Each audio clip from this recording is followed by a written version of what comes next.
Hello?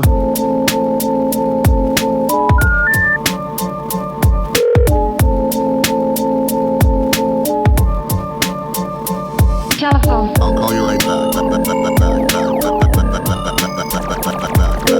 Call you right back. Telephone. I'll call you right back podcast. We'll talk. Everything we talk about, like, you know, if you're bringing shit up and, like, you're showing me it, this will obviously, like, see it. Just, like, you know. So where should I should just be putting it, like, right here? Yeah, like, right here. It's gonna, you'll see it, like, right in there. Okay.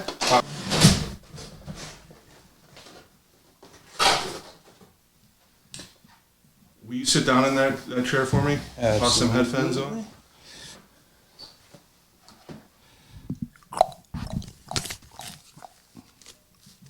This is gonna be fun. Airplane mode. That's recording.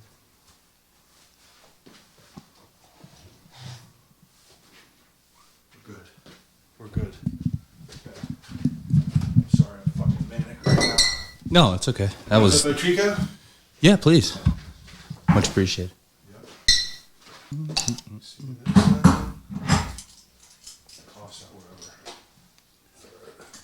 All right. What a fucking whole thing it is to add this fucking video to the podcast. So how many video podcasts have you done so far? Am I the third? You're gonna be the third. Okay. You're gonna be the third. You're gonna be the third official video podcast. We had Santa. I had Rebecca Harrison from Old Flame Mending. That'll come out this week, and then you'll be. I'm gonna take a week off for Christmas, and then you're gonna be the follow up on how to round off the holiday season. And I feel like that is the perfect way to do it, because there's no better way to round off the holidays than, like, after Christmas, you all buckle down, or you all, like, get together. At least that's what I did growing up. Come together, what kind of toys you got, the whole thing. Holidays, like, I mean, are you a big Christmas guy? Always, I think. Pull that mic up to you. Yep. Yeah, like right up here, like right, however, Okay. It's going to sound cleaner the closer you got to it, but...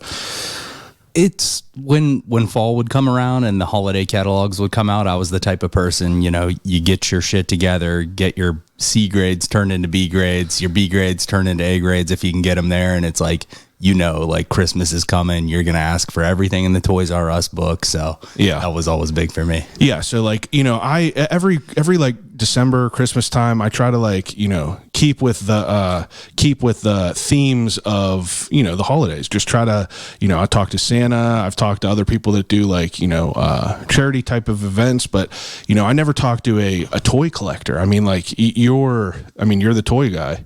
I didn't even know it was you. I mean, you and I have known each other for, I mean, a lot of years, just through mutual friends. But then I started following your Instagram, VHS Crypt, and then I don't know how one day I realized that was you that's running it.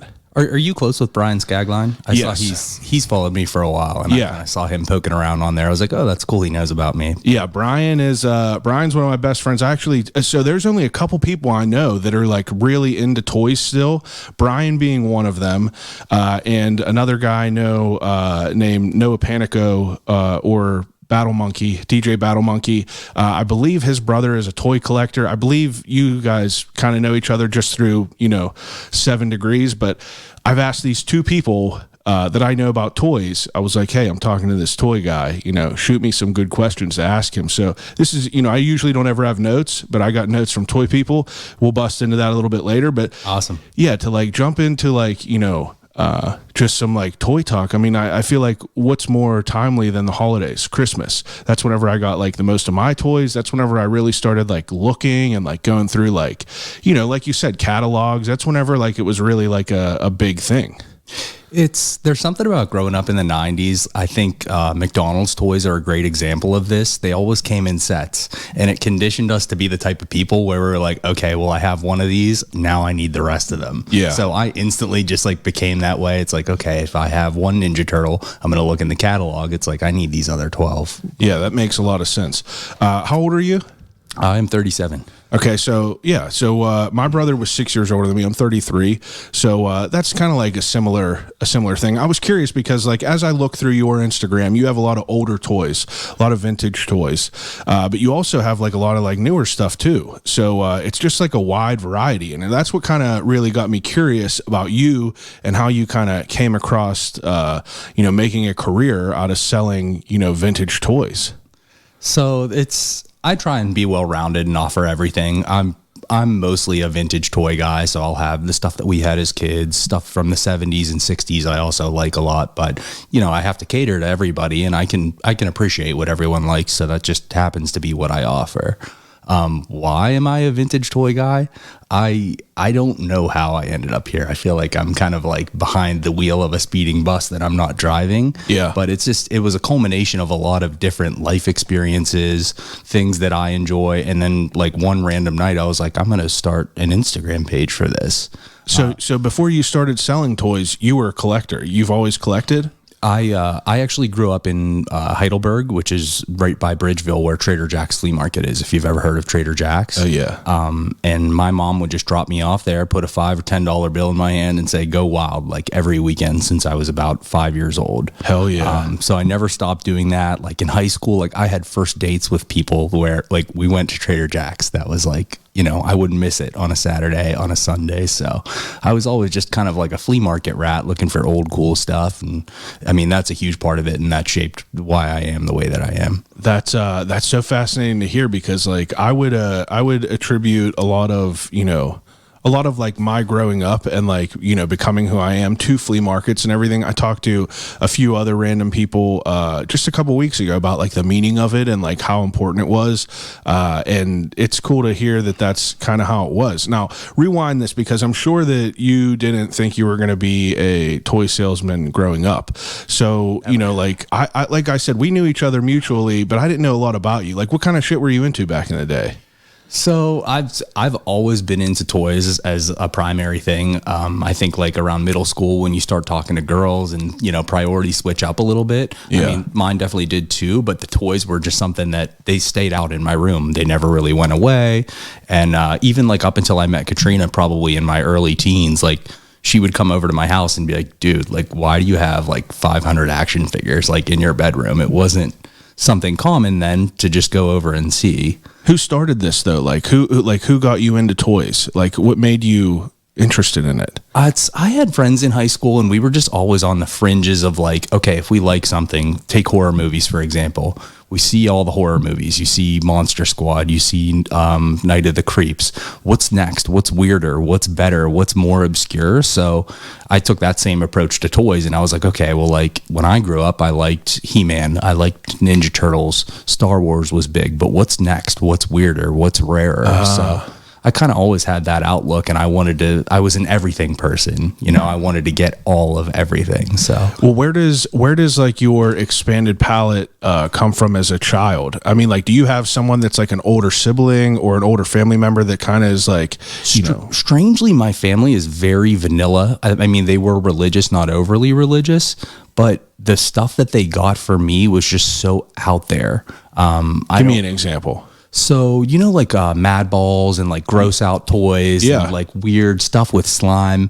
All of my toys seem to be that. And it wasn't anything that I asked for. I think maybe my aunt had a little bit of influence, but I mean, she made me love real Ghostbusters and Gremlins and Beetlejuice and just... My family was vanilla, but all of my toys happened to be strange. So I think that shaped me in a way. That's cool. Yeah, that's interesting. Do you remember, your first toy, like back whenever you were a kid that like me specifically, I remember just these cap guns that I had. It was like the first memory. I was trying to think of the first toy that I could remember like always having, like kids have like a blankie or something like that. Did you always have like a certain action figure or a certain toy that you always brought with you places and that was kind of like, I don't know, your buddy, your best friend? It wasn't the same Ninja Turtle, but it was always seemed to be a Ninja Turtle. And even when you go back like through my family photo books, like I'd be there gripping one in my little sweaty kid hand. It would be a different one, but I have pictures of me opening the very first ones that I ever received. I have pictures of years later me like still holding those ones. So I mean, there were many, but that was like my big one. Yeah. Cap guns, you say? Yeah, cap guns, Nerf guns, anything like that. This was like an old, like it looked like an old 38 special, and like the spring broke on the trigger, so I would have to run a rubber band from like the sight to behind the trigger, so it would still be able to get that like pop. You know what I'm talking about? Yeah, I don't know. It's weird because I was trying to like revert back into my childhood as far as like toys and like what really meant a lot to me, and like kind of how it like got introduced to me. And I was lucky just because I had an older sibling, and like my cousins and everything were older than me, so it's kind of like I got my toys, but then I got to also play with their toys that were like the older kids' toys, and they're going to put you on in a big way, like, all right, this is the cool ones, this is the best of what we had. I feel like all the like younger siblings of older siblings ate in that way. Yeah, we were definitely lucky. We were definitely lucky like that. Now, whenever were you like someone that was, you got toys often? Were you someone that got toys often growing up? I don't think this is me misremembering this, but I feel like I had toys, and I had a decent amount of toys, but I was like the no kid. Like we'd be at the store and I'd be like, oh, but mom, I don't have that one. Yeah. Just hard no. Yeah. There's no further discussion, no conversation going on. We're going to walk past that aisle, and it doesn't, I mean, not that I would like scream and cry, but I would put in my good word to try and get it. Nope. Right back out. So unless it was my birthday, unless it was Christmas, probably I wasn't going to get a ton of toys. Things were good though, birthdays and Christmas. I had a lot of aunts, an uncle, and then grandparents. So, they took care of me pretty well, and I ended up getting a sick haul. But I mean, I know kids, it was like, every time we went to the store when I was little, if I was good, my mom would get me a G.I. Joe or whatever. Like that was not that. Yeah. I think that shaped me in a little bit. It's like, well, what I couldn't have as a kid because I was told no. I'm just like 1,000 miles an hour in excess right now. Yeah, as an adult, you can just buy whatever you want.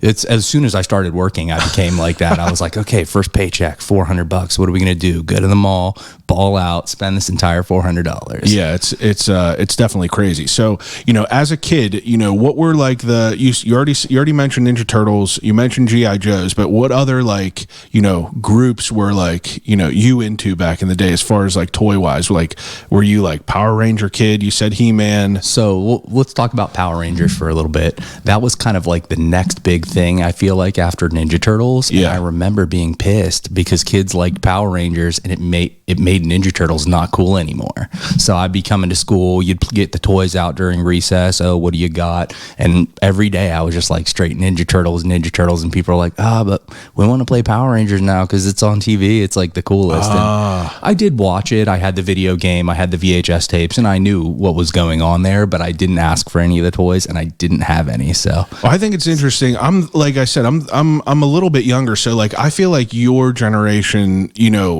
by the time Power Rangers was on, you were probably like, what, 8 maybe? You were probably 8, 9. It was probably kind of like 3, 7. Yeah, 7. Yeah, 8. like, I mean, Ninja Turtles, whenever that came out a little bit younger, you were probably what, 3, 4, kind of, I don't know. I was thinking like, my brother is 39 right now, and I don't remember him enjoying Power Rangers. I think he was just like a little bit too old for that. He had that switch gap where the priority switched to girls and, riding bikes or maybe video games when you get a little bit older, I think. Yeah, it is the benefit though of having the older kids, because you got a whole wide variety of everything. Now, what happens, you said you kind of, your priority changed, but like, middle school, like what kind of things are you into?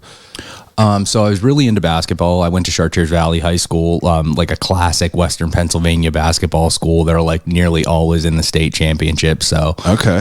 My mom sent me to summer camps for that, and I loved it. I was like, I'm going to play balling out. NBA. I'm going to play, obviously varsity for Chartiers Valley, which never happened. It's very difficult because you have to be absolutely amazing. Yeah. I mean, Charval is sending kids like D1. The coach's son now plays in the NBA for the Pacers. Oh my God. What's his last name? McConnell, TJ McConnell. I couldn't even act like I would know, but that's pretty cool. So like you were into sports. I mean, like in that time, were you collecting anything? Like, were you into anything?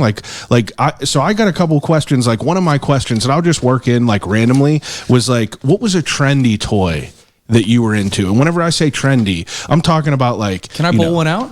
Yeah, absolutely.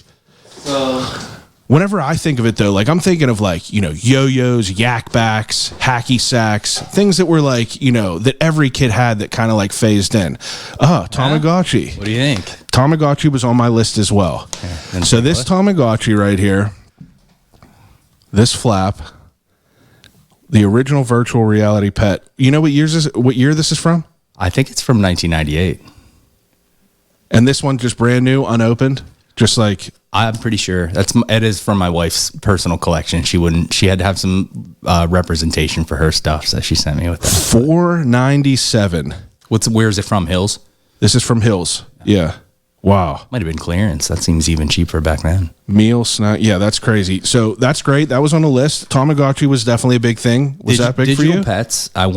So there were kids. I don't know if you remember this. Like people would have a whole like key ring. And they'd have multiple. They'd have your Gigapet, your Nano Pet, your Tamagotchi. I think I had a Gigapet. It was an alien. It was actually pretty sweet. But I was like, Mom, I want a Tamagotchi too. And no go. It was like you already have one. So, but what was the difference of them? Were they? It was pretty much the same. It was just like the character matter, right? Take care of a character, I think, was the premise of all of them. But I mean, you kind of wanted to have one of each brand or whatever. And recently, I seen them coming back out with Pokemon versions of them. Did you see that? That's Supreme did one, and I got it for my wife, and I thought, she likes these, so I was like, okay, like I'll get it for her as a gift. I didn't think she would like open it. She's taking care of it like 24 hours a day. If she leaves, she's like, can you feed my Tamagotchi? No I'm trying way. to get the best ending. So she literally like saw it through its full like life cycle and busted it out of the packaging. It was cool. That is unreal. Yeah, like the trendy toys were such an interesting thing because like I was definitely like, I liked my own stuff, but I always like needed to have the other stuff that the other people were having. Tamagotchis, yo-yos, mood rings. That could take over a school, like a toy like yo-yo. Like it would be like every kid has one, and then the faculty's like, fuck this. No Did you more have yo-yos that? at school? Oh yeah. Yeah, yo-yos was big. I remember Omega yo-yos having like the Firestorm was a good one to have, and learning to walk the dog and learning to rock the cradle and all that stuff. I was in on the yo-yos for sure. Epic stuff, yo-yos. Like I was thinking of this morning and I was like, man, like every single person had them. And then like after yo-yos, it kind of phased into like, weird shit. Like I remember everyone had like pens that were like radios. And then like, people had, I guess Pogs were kind of before that. That was on the tip of my tongue. Did you live through Pogs? I lived through Pogs, but I feel like that my experience is different than a regular kid my age because of my brother being older. Just because he had all this shit, you know what I mean? So I always like, I probably wouldn't have if I didn't have like an older brother because it seemed to be like right at the end there. But yeah, Pogs, hacky sack, random shit like that. Do you remember yak backs? Yeah, I feel like Yak Back is sort of like a secondary to like this. It was like small digital toys that you would like get off the rack at Eckerd or get off the rack at Hills. Yak Back was definitely in the house. Yeah, they had that round one that would like, you would pull it out and you could like record stuff. And if you would pull out like it was like a collapsible cup mechanism. But if you pulled it out, it would like alter your voice and shit. I don't know. I was going through trying to like cram for this test that we're doing right now, so to speak. And I was looking at all the popular toys for each year that were coming out, and it was just kind of bringing me back into a whole boost of nostalgia. But so you work into like middle school and you work into like being like a regular teenager. Obviously toys are probably like not the forefront in your mind. When does are you still collecting at all throughout like middle school and high school? That's for sure. I never stopped going to Trader Jack's, and I mean, even I just like cut grass in high school and stuff. So it wasn't like I had a ton of money to be spending on anything super nice that I would like bring and show you. But I'd go to the flea market with $5 and people would have action figures. At that time it wasn't a huge thing. So they'd have Ninja Turtles like $1 a piece, or some people would have them 4 for $1. And I would just see, it's like, well, what ones do I not have that I could add?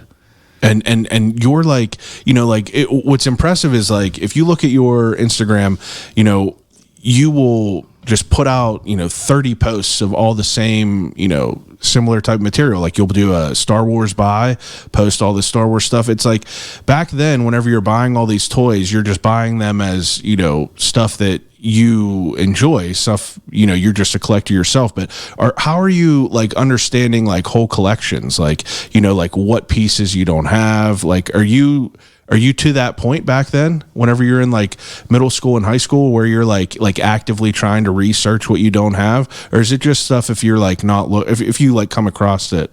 Definitely when I first got the internet, like it opened up the doors of what actually exists, because like in your pre-internet era, if you can't Google like Teenage Mutant Ninja Turtle figure checklist, you don't know how far they actually went. Like, yeah, I only was given Ninja Turtles as a kid up until like 1992, but they went straight through the mid 90s, and those figures are exceptionally rare. I mean, some of them are thousands and thousands of dollars. Teenage Mutant Ninja Turtles 90s. Mm-hmm. Like, yeah. What's the most sought after one? Do you know in the movie where Raphael has the trench coat on? Yeah. He gets hit by the car. 100%. So they made a Donatello like that. It's pretty common. It's like $15. Later in the 90s, they made all 4 turtles like wearing the trench coat disguises. Just like a naked figure, not even wearing the trench coat, is like $600. Jeez. I've seen people sell it like brand new in packaging. If you wanted it like new, $3,000. That is crazy. And people pay that. I mean, I mean, not me. I'm not there, but but I see like your Instagram and like all the weird shit you put on there and all the different toys, and like it just sells immediately. So it's like it's interesting to see the type of like, there obviously got to be collectors of all different types out there. Now, if you're moving through like, middle school, high school, you're collecting just to collect things that you want at your house. Like, what's your collection look like at that time? So I was huge into VHS, and that was like the big like boom of like closing Hollywood video stores and Blockbuster stores. My friends and I found out about smoking weed, and so what we would do is go and buy out the inventory of a lot of these video stores and just try and find the worst movies. It was like kind of like The Room, like how it's like, oh, it's so bad, it's just absolutely hilarious. And there are a lot of movies that are like that, but you have to be, on another level to kind of take that in and laugh at it. So I was the owner of all of the inventory. Like it would just lived with me, all these VHS tapes. I had all my prior action figures that I picked up from Trader Jack's. So my bedroom in high school was just shelves. It was just anywhere I could nail a shelf or drill a shelf into a wall, there would be one, and it would be filled with all these VHS tapes. It was like wallpaper. When you walked into the room, you couldn't see the paint on the wall. So it was, to somebody that didn't live there and had never seen anything like that. Katrina was an awesome example. I feel like I remember her coming into my room and be like, dude, what the fuck? Yeah. So yeah, I mean, I wish I had more pictures. I probably have some somewhere, but well, like so. I mean, you're also into movies as heavy as you were toys. Yeah, big time. That was actually what I started doing when I made the Instagram.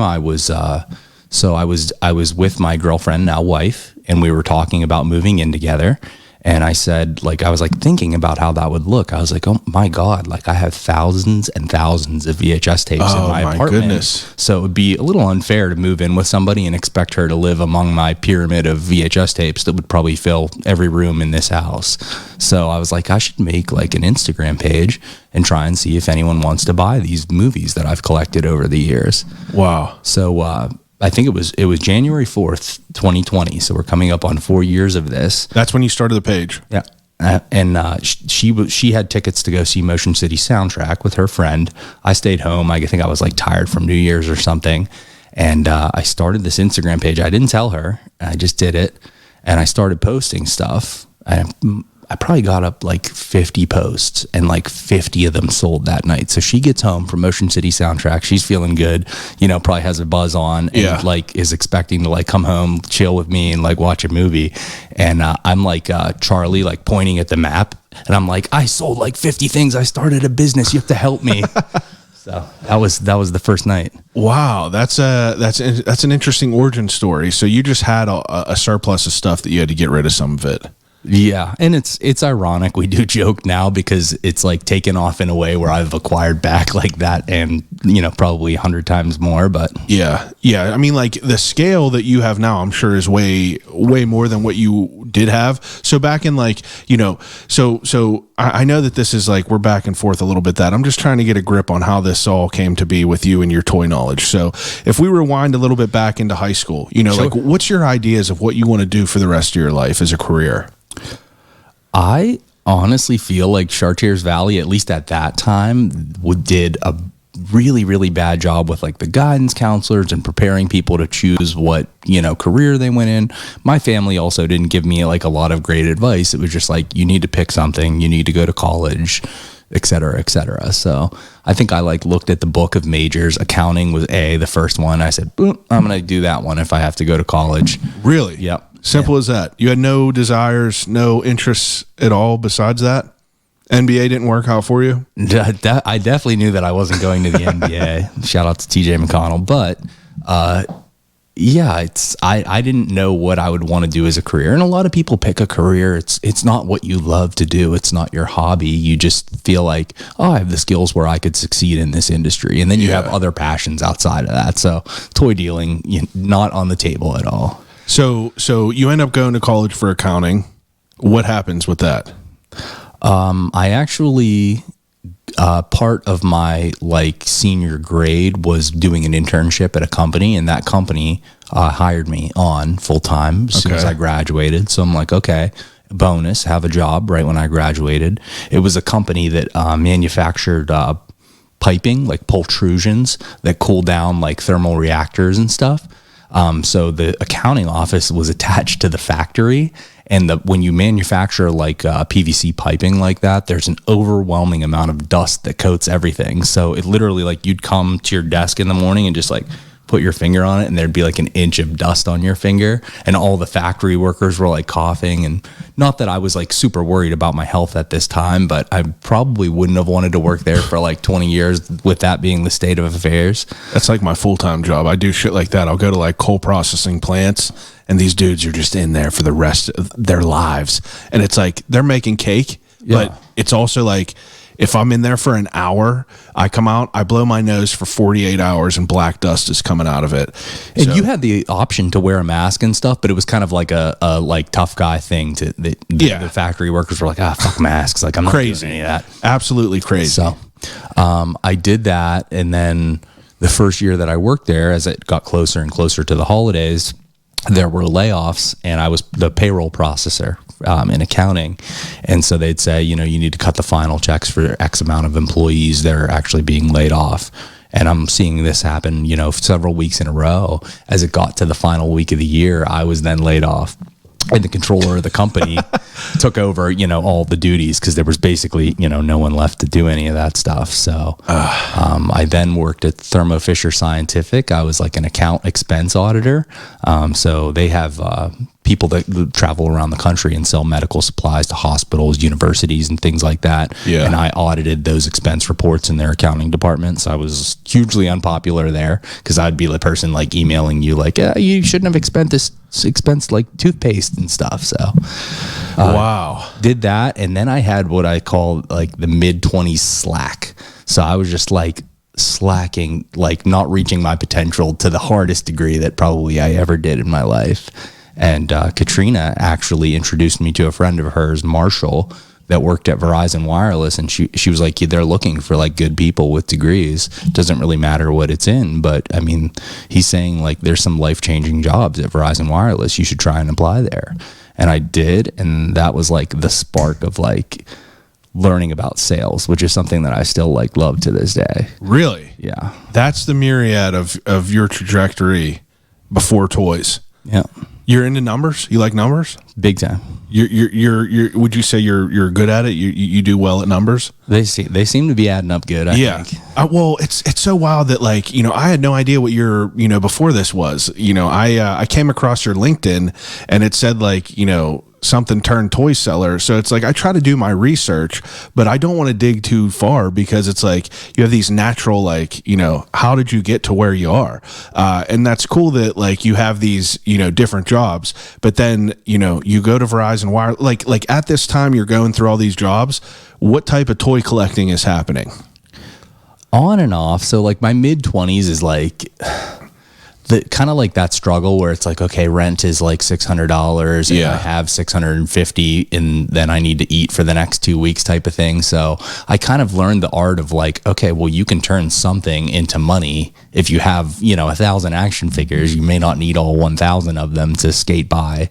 You know, it can get you 20 extra bucks in your pocket if you need gas to get to work and things like that. What year is this that you started working for Verizon? 2012. Okay, so 2012 at this time, like what is like the toy collectors, you know, world like? You know, is it like obviously now vintage clothing, toys, things like that, it's all popping off. But you know, what is it like back then? Looking at it back then, I was still like, it was still like now in that there's certain things that you look at and you're like, okay, like, you know, $3,000 for an action figure. This is insane to us today. Right. But back then it was more like, okay, $500 for an action figure was insane back then. But if I could buy it now for $500, I probably would, you know what I mean? Because the values have inflated, you know, along with everything else. But, It was active. I think it was as active as it was now. I mean, eBay was going on. There were definitely a bunch of more like the independent internet. Like you remember internet when it was like GeoCities and Angel Fire sites, and it'd just be like some dudes like HTML page with like graphics going on, but it would be like selling toys. And there's not a lot of that exists now because when you Google, it only recommends you the biggest toy sites, you know, the branded ones. It's going to recommend you Walmart, Target. Entertainment Earth is like a big independent toy retailer,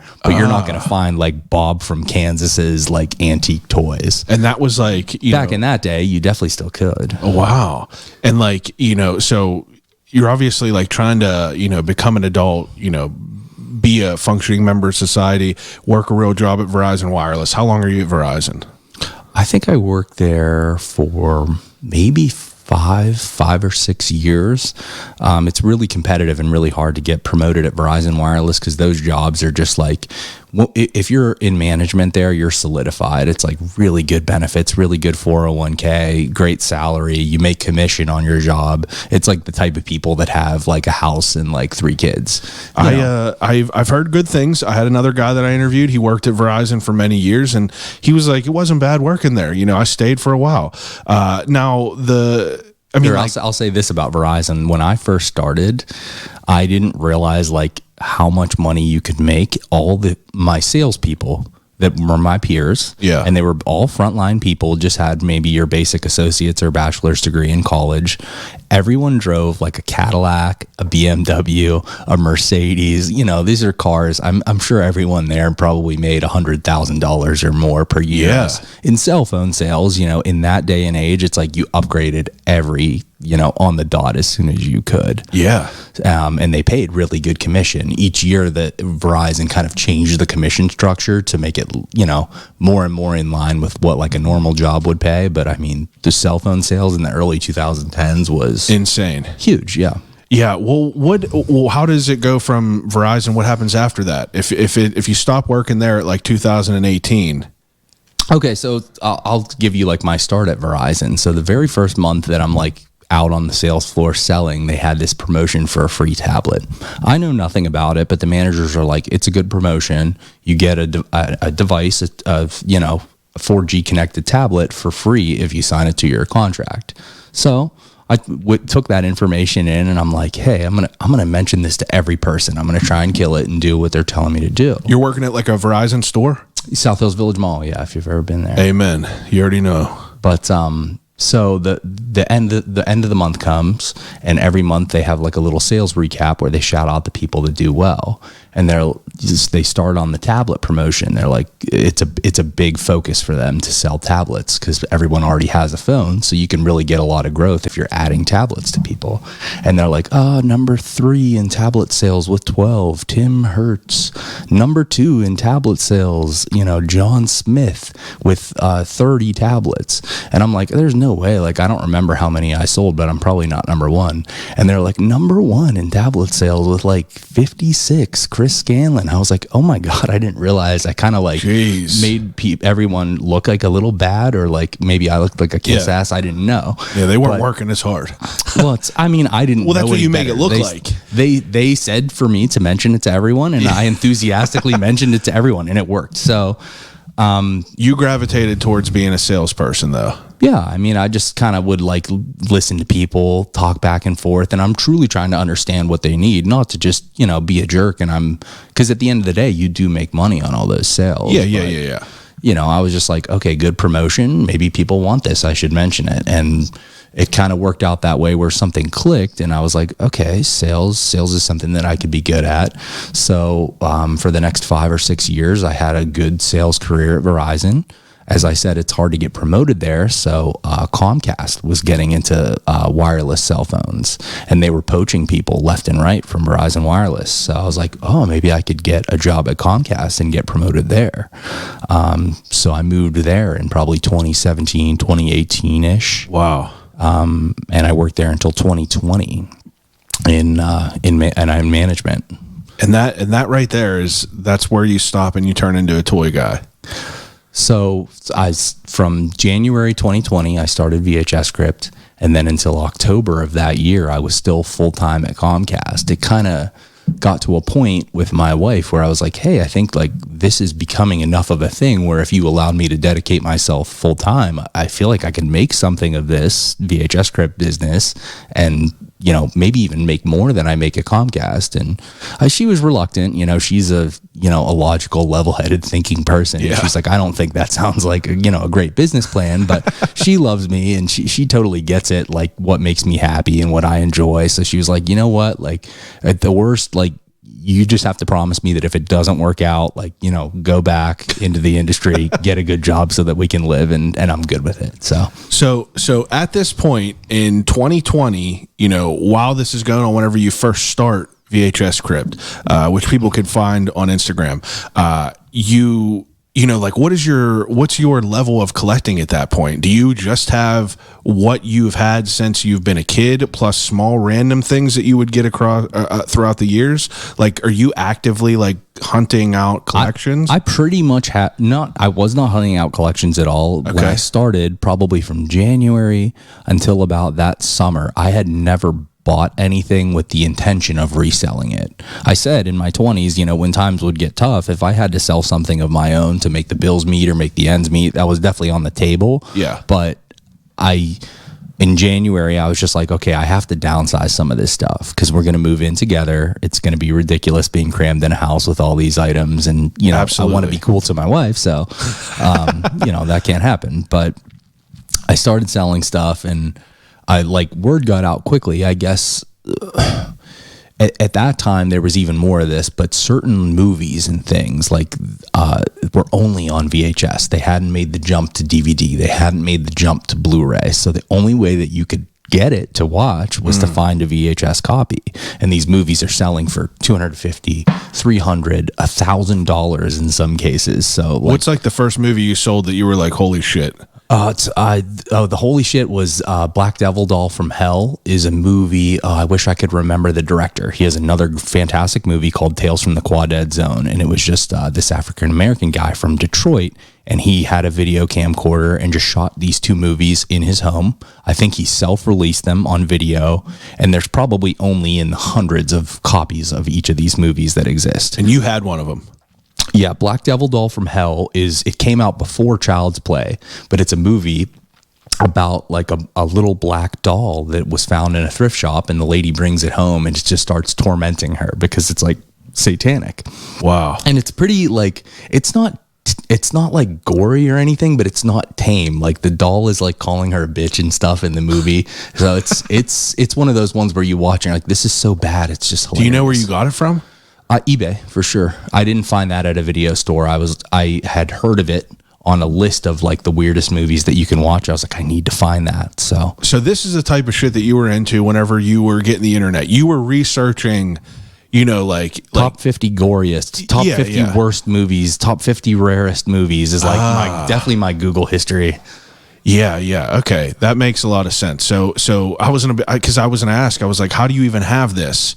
But that makes sense. If you had a list, you got it off eBay. So some things I would find, but it's like, you know, there were the ones that I had at the top of my list. It was like, oh, if I see that on eBay, I'm going to throw a bid out there. So the beginning of this, you start VHS Crypt, and, you know, how do you figure out what you're going to start moving first? You know, you said VHS is obviously because they probably took up, you know, a good bit of the space with as many as you had. And it's heavy. I mean, if you get 30, 40 VHS tapes in a box, it's like lifting like 20 cinder blocks. That's a good point. So I was like, okay, I definitely don't want to move these. A, two, I have the most of these, and I felt like, you know, if you're saving up to get engaged to someone, there's probably a lot of money into these that I could use to, you know, get her an engagement ring or whatever the case may be. Yeah, I mean, like at that point, you knew that you had like a pretty big collection, like that it was going to be worth some.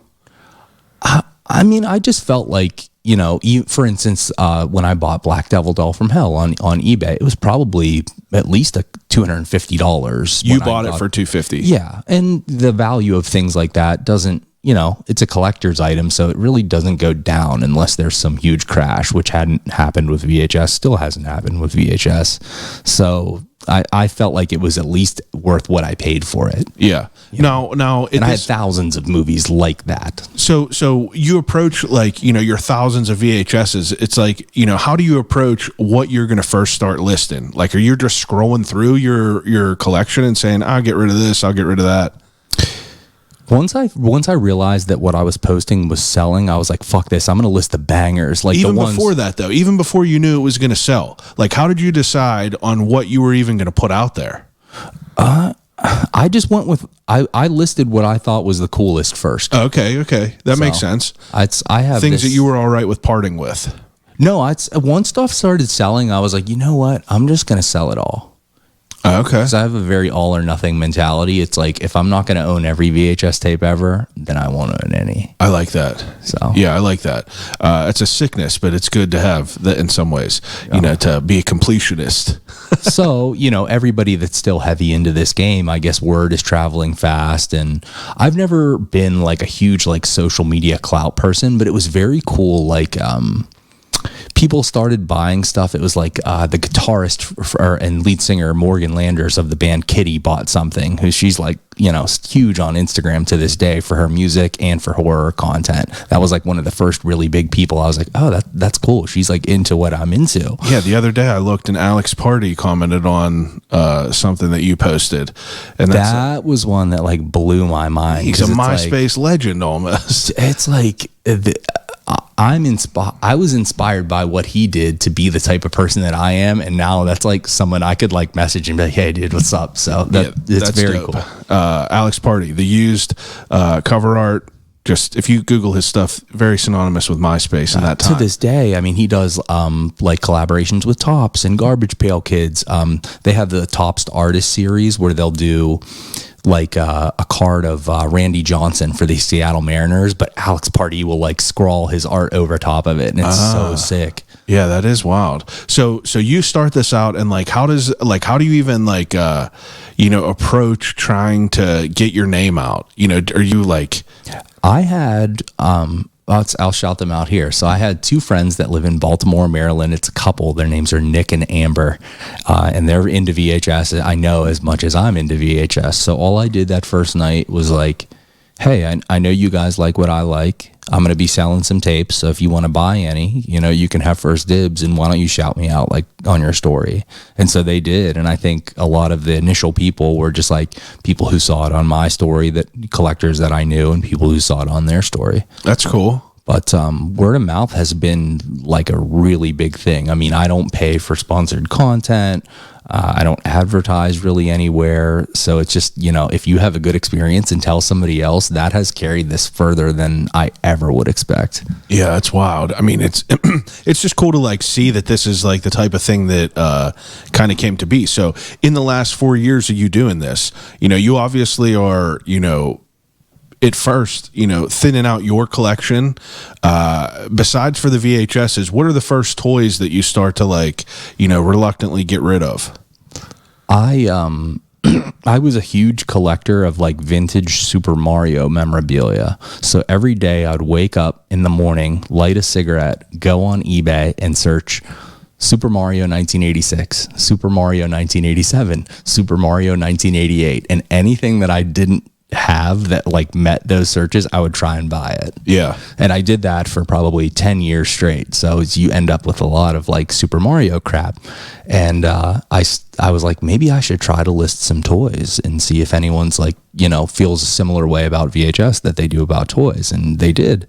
And so I met a ton of cool people that way that were into like video game stuff. I started listing, I had a pretty big collection of boxed NES games, which is like big because the boxes for NES were cardboard. Most people just threw them away. So, well, now let me get a little bit tangential. As a kid, are you like a tidy person? Are you like someone that like keeps your stuff like pristine? Or are you someone that like, you know, beats it up? You know, my room was an absolute like horrid mess, except I remember this specifically.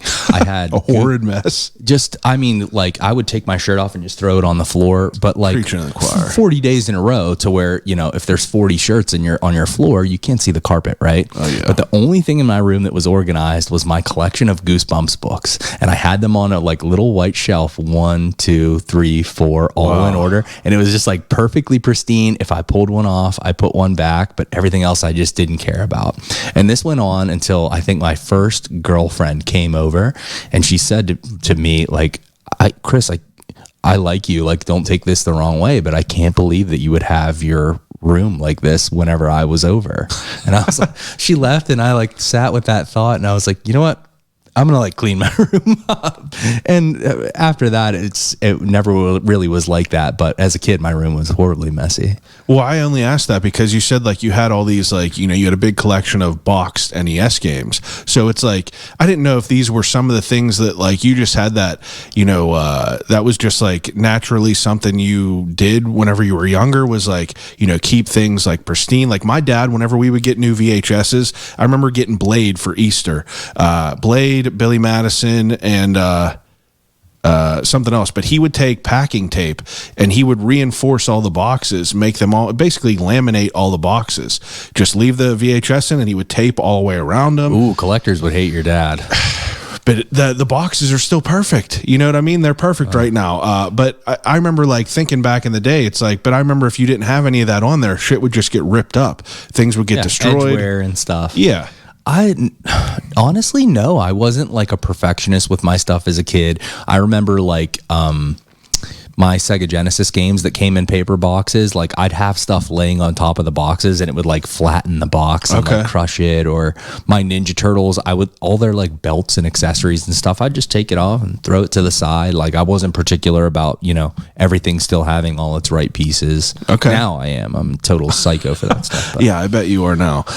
So you know, back to whenever you're getting things ripping and like, you know, your page is catching on, you know, what is like, you know, what's like your collection like at that point? Like, are you having, because I see like photos that you're posting, you have like glass cases, you know, figurines that are standing up, you know, everything looks very nice, but like, you know, when does it like kind of go from being, I'm going to just sell some of the shit that I have to try to like thin out some of my collection to I'm going to turn into a toy selling VHS crypt, quit my job and just do this full time? When does that like transition kind of come into play to where you're like, I got to be serious about this? I think like that first summer of 2020, because COVID had hit and there was just a lot of free time for everyone to do, you know, whatever they wanted to do. I had basically sold my collection down to almost nothing. So I had nothing that I have previously had, 2019, 2018, 2017. What was the meat of the collection that you sold? Like, what was the most shit that you had back then?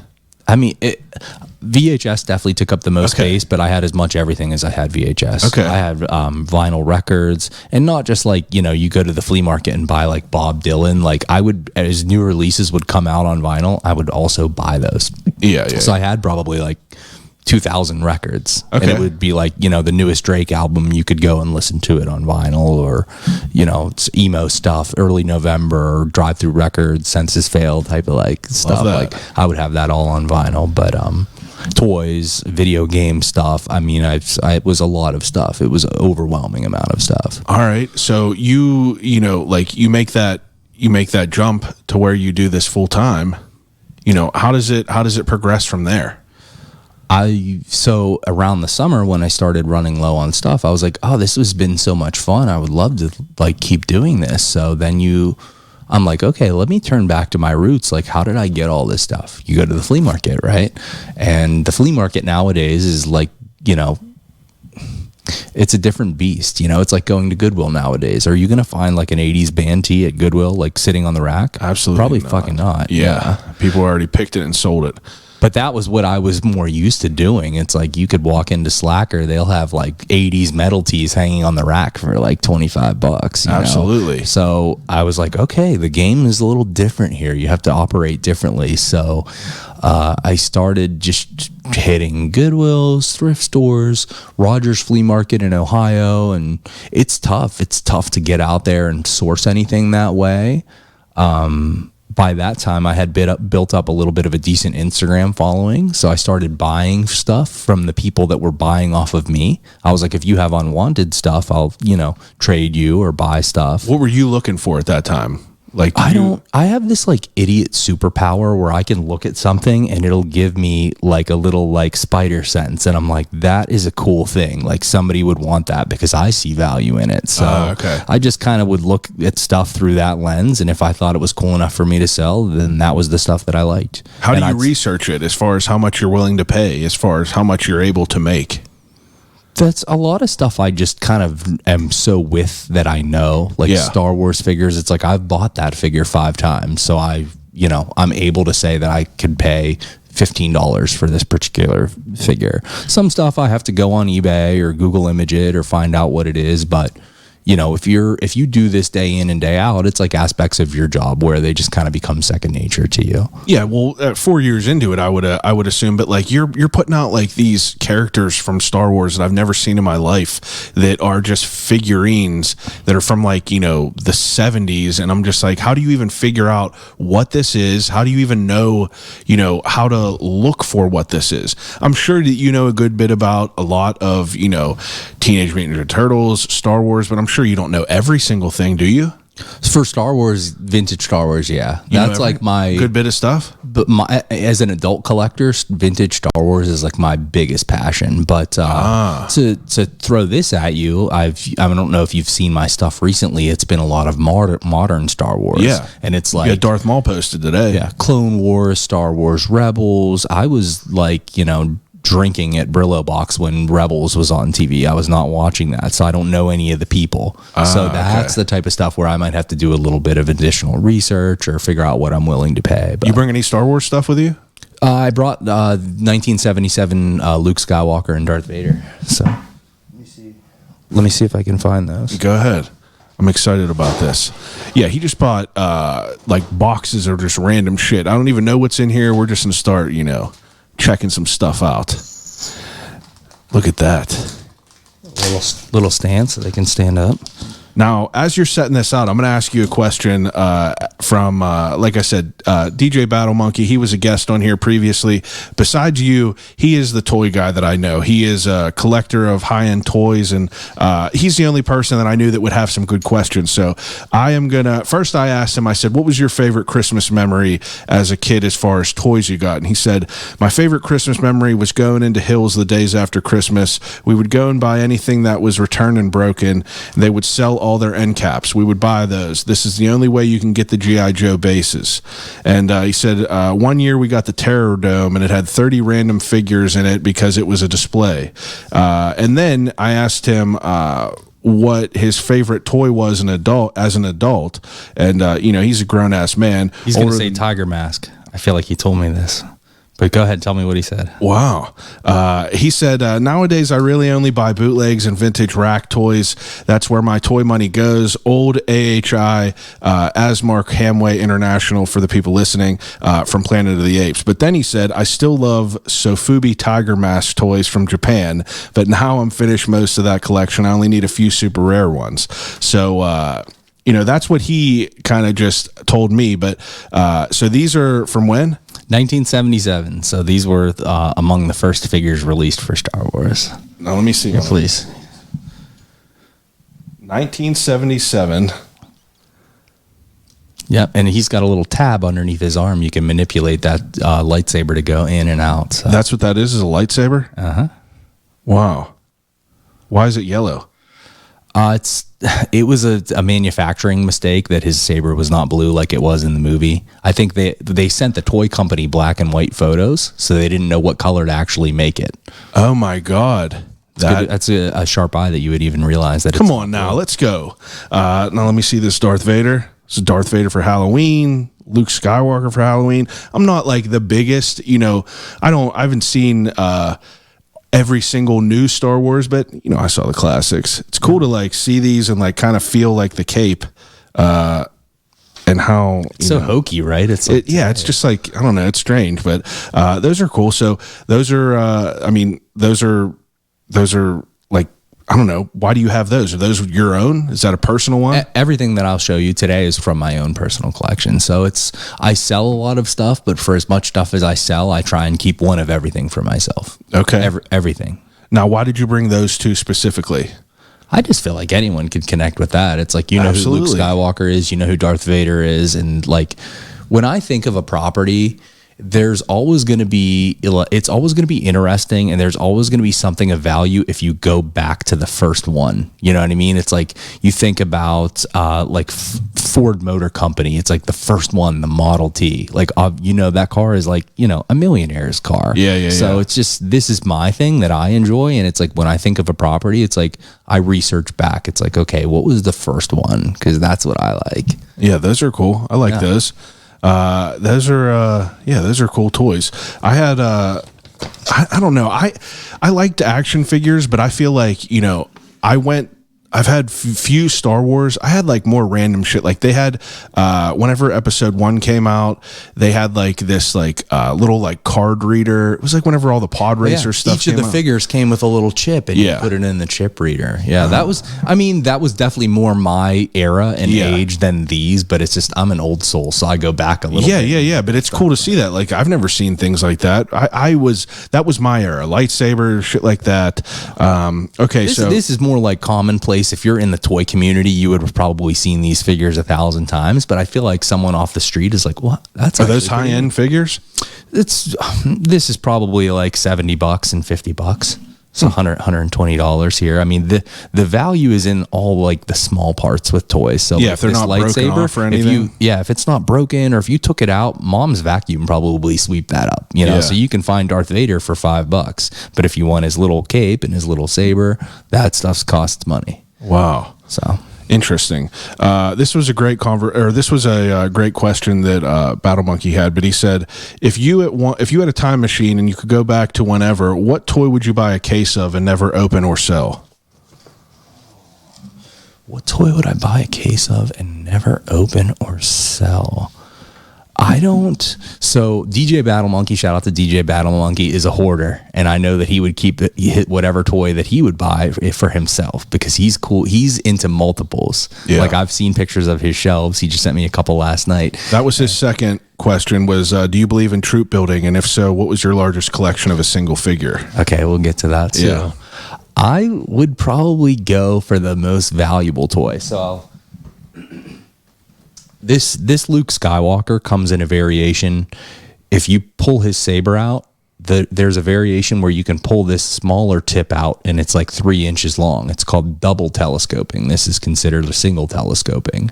Double telescoping Luke's with saber is like loose $1,200. What? On the card, it would be ridiculous. It would be like $5,000. What do you mean on the card? Like brand new in the packaging. Oh my goodness. Yeah, like there's a lot of people collect Star Wars like unopened. Like I have this. This is baller. You know what I mean? Looks good, has all his accessories, he's clean.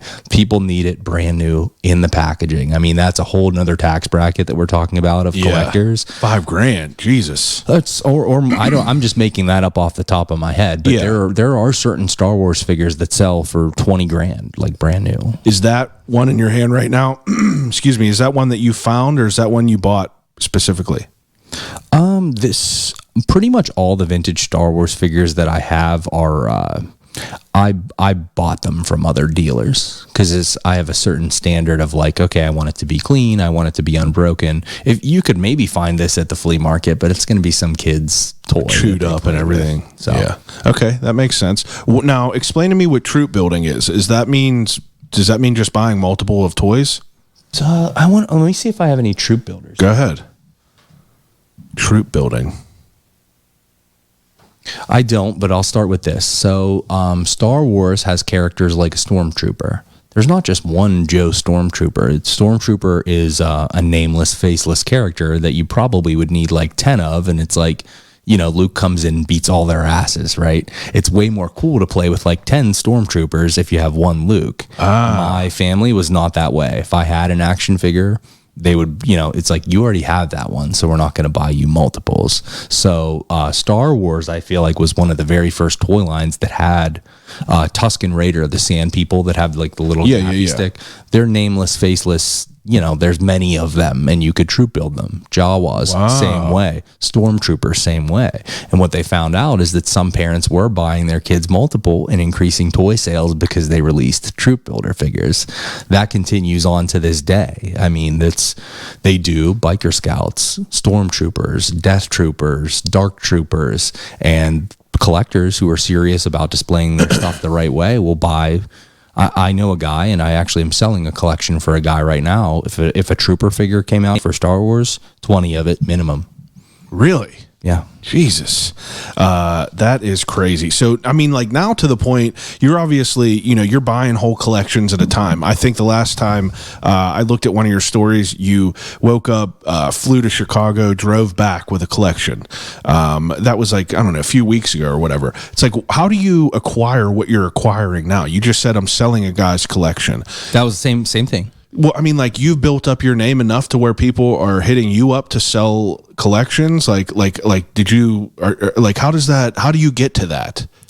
I think the one thing, like when you start something and you don't have money and you don't have connections and you don't have resources, and you're a great example of this, what do you lean on? Consistency. It's like, I'm going to show up the right way every day. I'm going to be posting on Instagram. People know that I buy, sell, and trade toys. Wow. And if I keep doing that, then good things will happen. Edgar Snyder is going to drive to my house for a podcast if I keep going. This is episode number what? It'll be 266. Yeah, there are a lot of people that start a podcast, and when you tell all your friends and family that you're going to start one, they're like, oh, here comes Chad, one of many. But that only so many people get to episode 266 when they're podcasting, right? So it's like, that's a factor of just being consistent, you know, treating everyone the right way is like a huge thing. Like, I'm not going to, like, if you brought me your brother's vintage toys, I wouldn't be like, yeah, Chad, give me like, I'll give you $5 and just give me the whole box if I know that there's, you know, $2,000 in that box. Yeah, so. I feel like in this world of like selling anything really, like toys or any other like vintage clothes, you know, if you're a piece of shit, it's going to come out.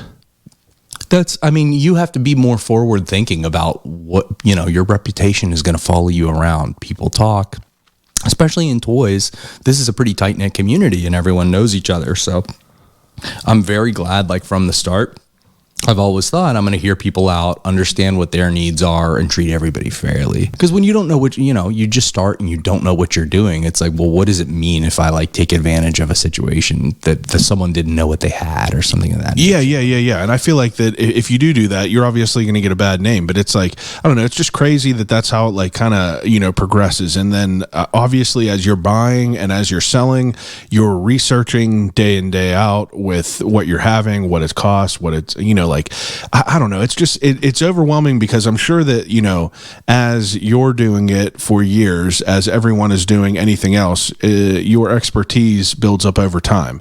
Now, I learn something new every single day. Well, whenever you first started selling in the beginning, you know, were you selling pretty much whatever, or did you just like, did you kind of just stick to what you knew? Like, I'm selling VHSs, I'm selling old Super Mario, I'm selling Star Wars toys. Like, did you branch out to pretty much whatever? Even to this day, I really will only sell something if I could back it.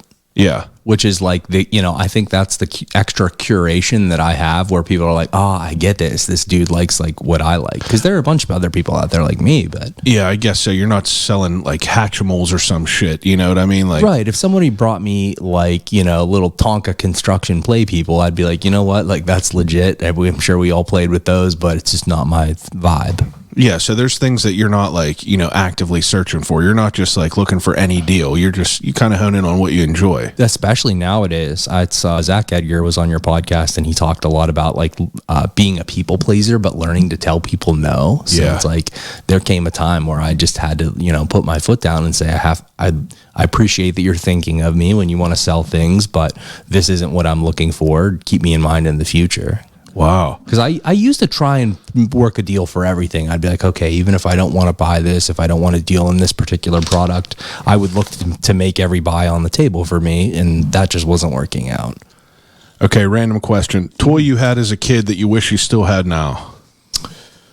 Well, not many. I own many of them back. I lost a lot of my toys in like the basement at my mother's house where she still lived, flooded very badly when I was a kid. So all my Ninja Turtle stuff was down there.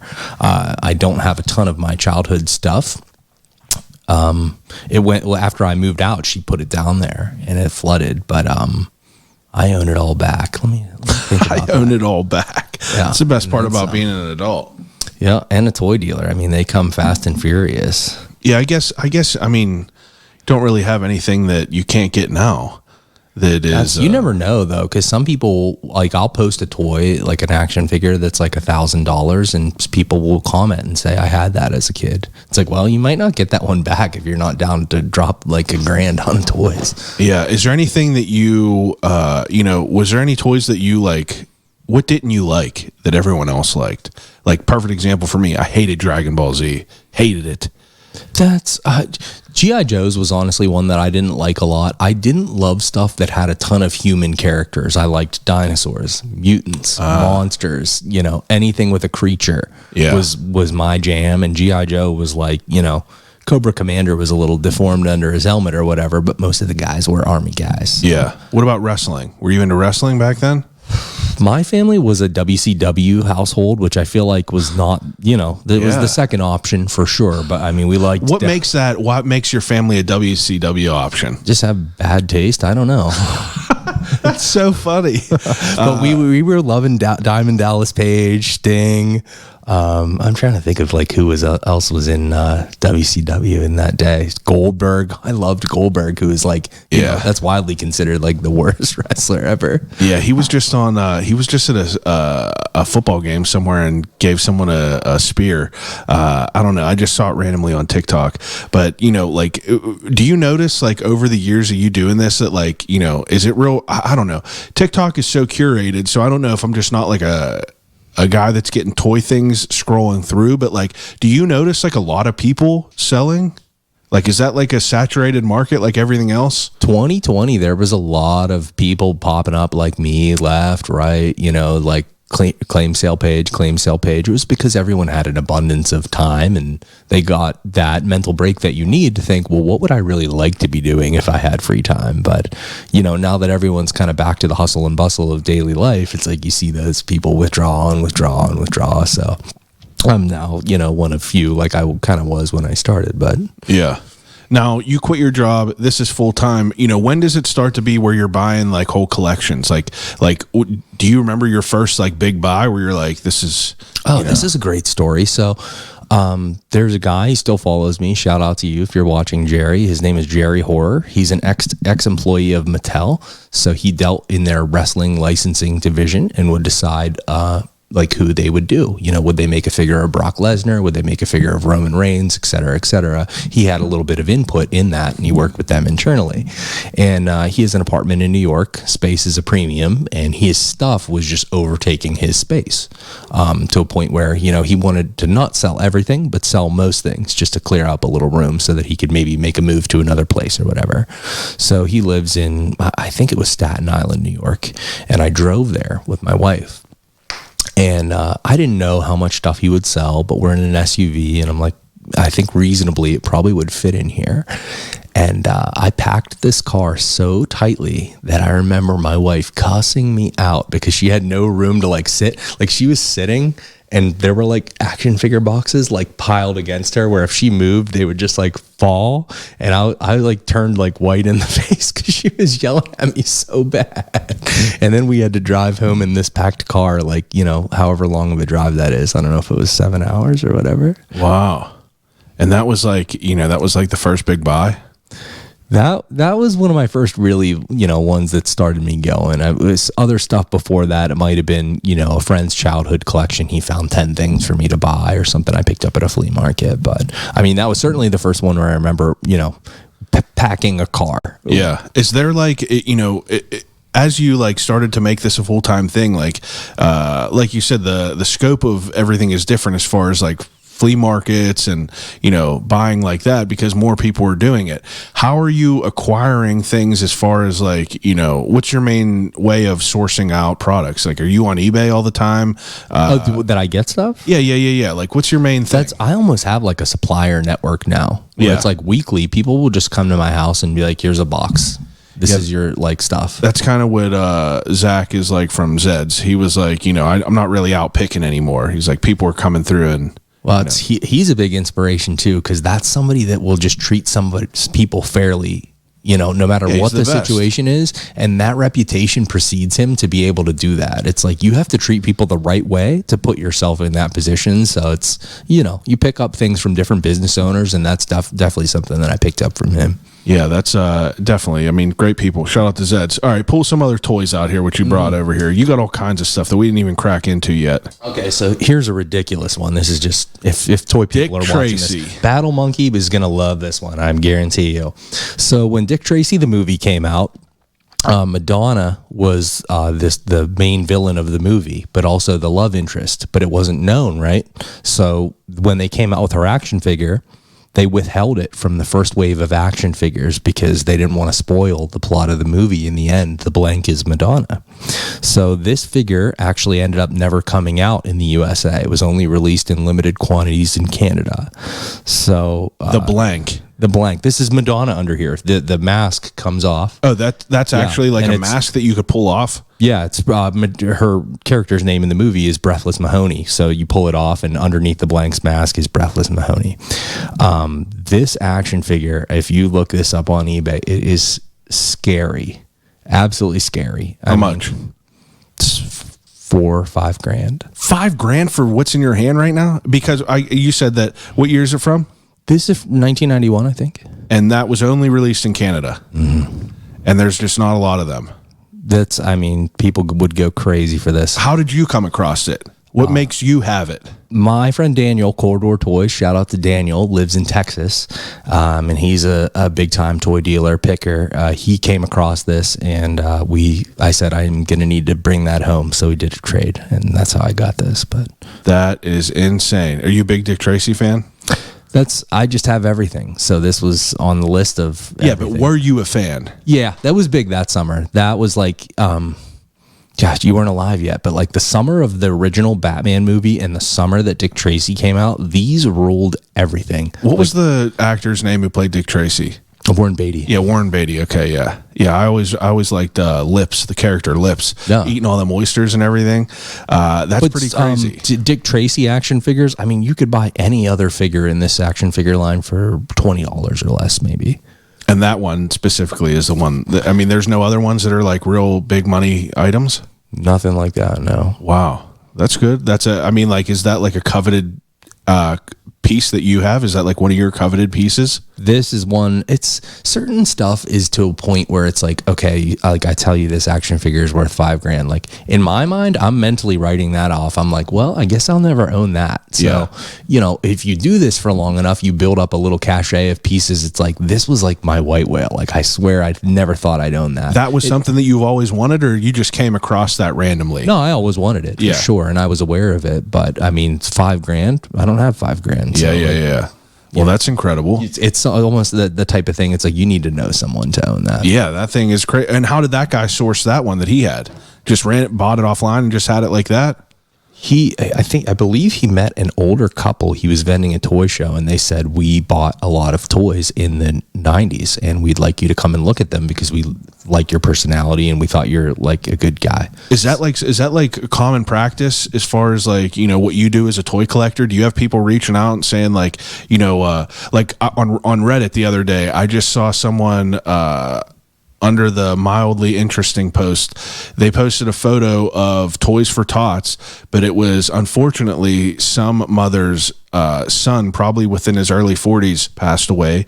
All these like Star Wars toys, unopened, everything was just in the Toys for Tots. And obviously the comments were like, holy I'm a Reddit shit. fiend. I can't believe I didn't see that. I'll find it and it's probably on my history, but I'm talking like, you know, 10 bags of sealed Star Wars shit, everything like that. Was it like 90s or 70s?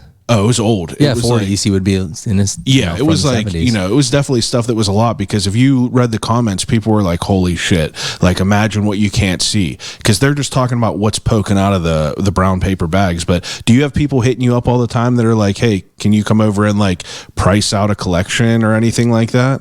I got a call from a guy today, and I don't know how he got my phone number. And I picked up. He sounded kind of frantic. He's like, "Hey, this is Jordan. I got your number from Jason. I don't know who Jason is either."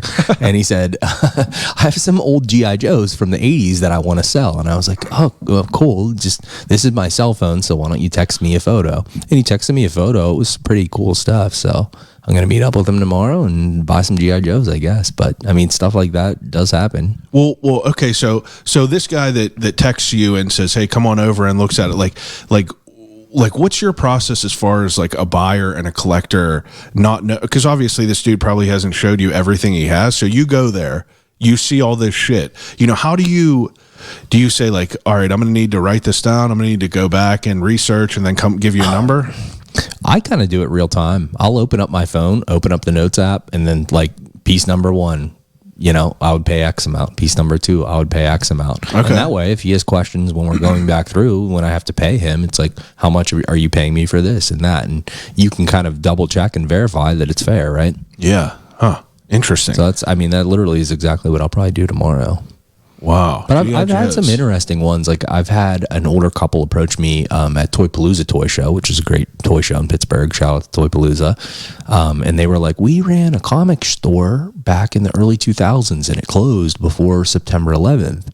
We brought some stuff and we want you to come out to our van and look. And I was like, oh, okay. I mean, that sounds neat. My wife was there with me. So I said, hey, can you man the booth? I'm going to run outside. But they had all this cool, like, DC Comics, like dealer lights and stuff. That's like what comic collectors like, the stuff you couldn't just go buy off the rack. And I mean, they had some really cool stuff. So that's neat. Yeah, I mean, I can't even imagine. Like, I mean, do you sell a lot at different conventions?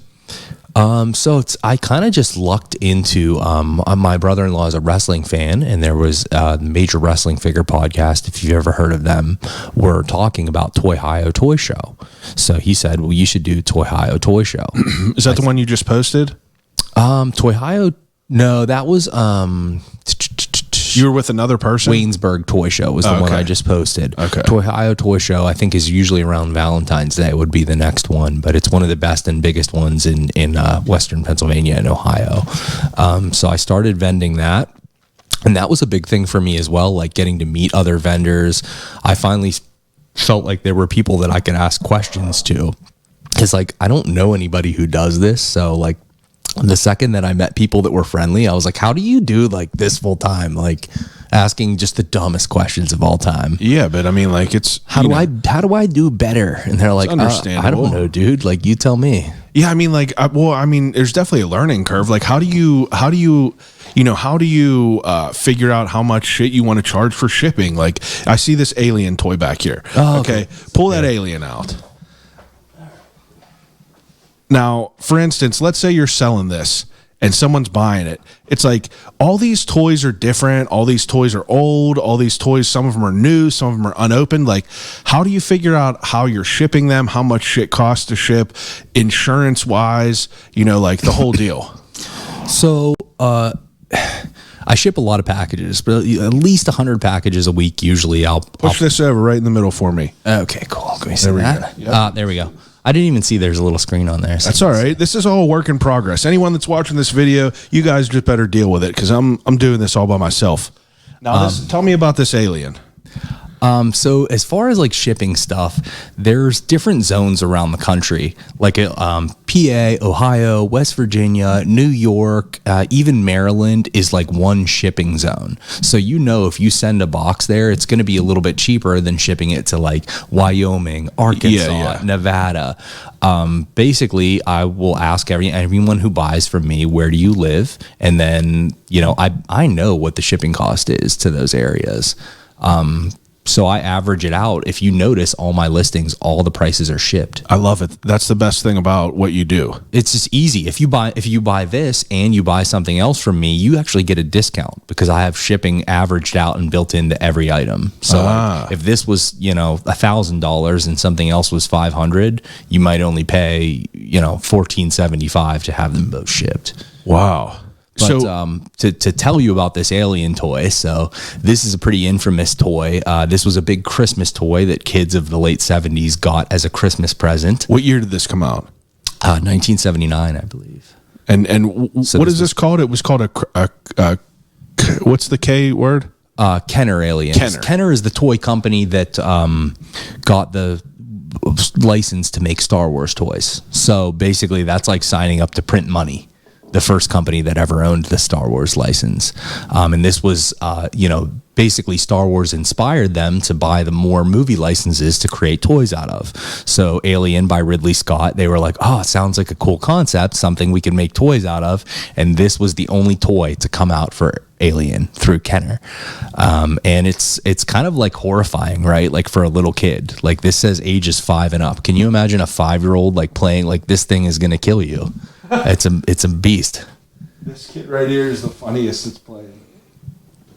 Oh, let me get a good look at the kid on the side. Yeah, this is it's definitely wild. It's definitely a creepy ass toy. So like what is this retail for back then? Do you know? I wonder if there's a tag on it. I would guess that this probably retailed for like $40 back in the late 70s, which was probably like hugely, like it was probably expensive. Yeah. I was gonna say that got to be crazy. Because Star Wars action figures were like $3 back then. They were. Yeah. Huh. Interesting. $199, $299. And why is this something like you like? I feel like that you made this a point to bring this specifically. You sent me a picture of it. Why was this important to you? This is just it's a little bit of everything that I like. One, I love the movie Alien. Two, this toy is very, very rare. I mean, if you saw this at the flea market, people would be diving over each other like Steelers linebackers to try and get to this.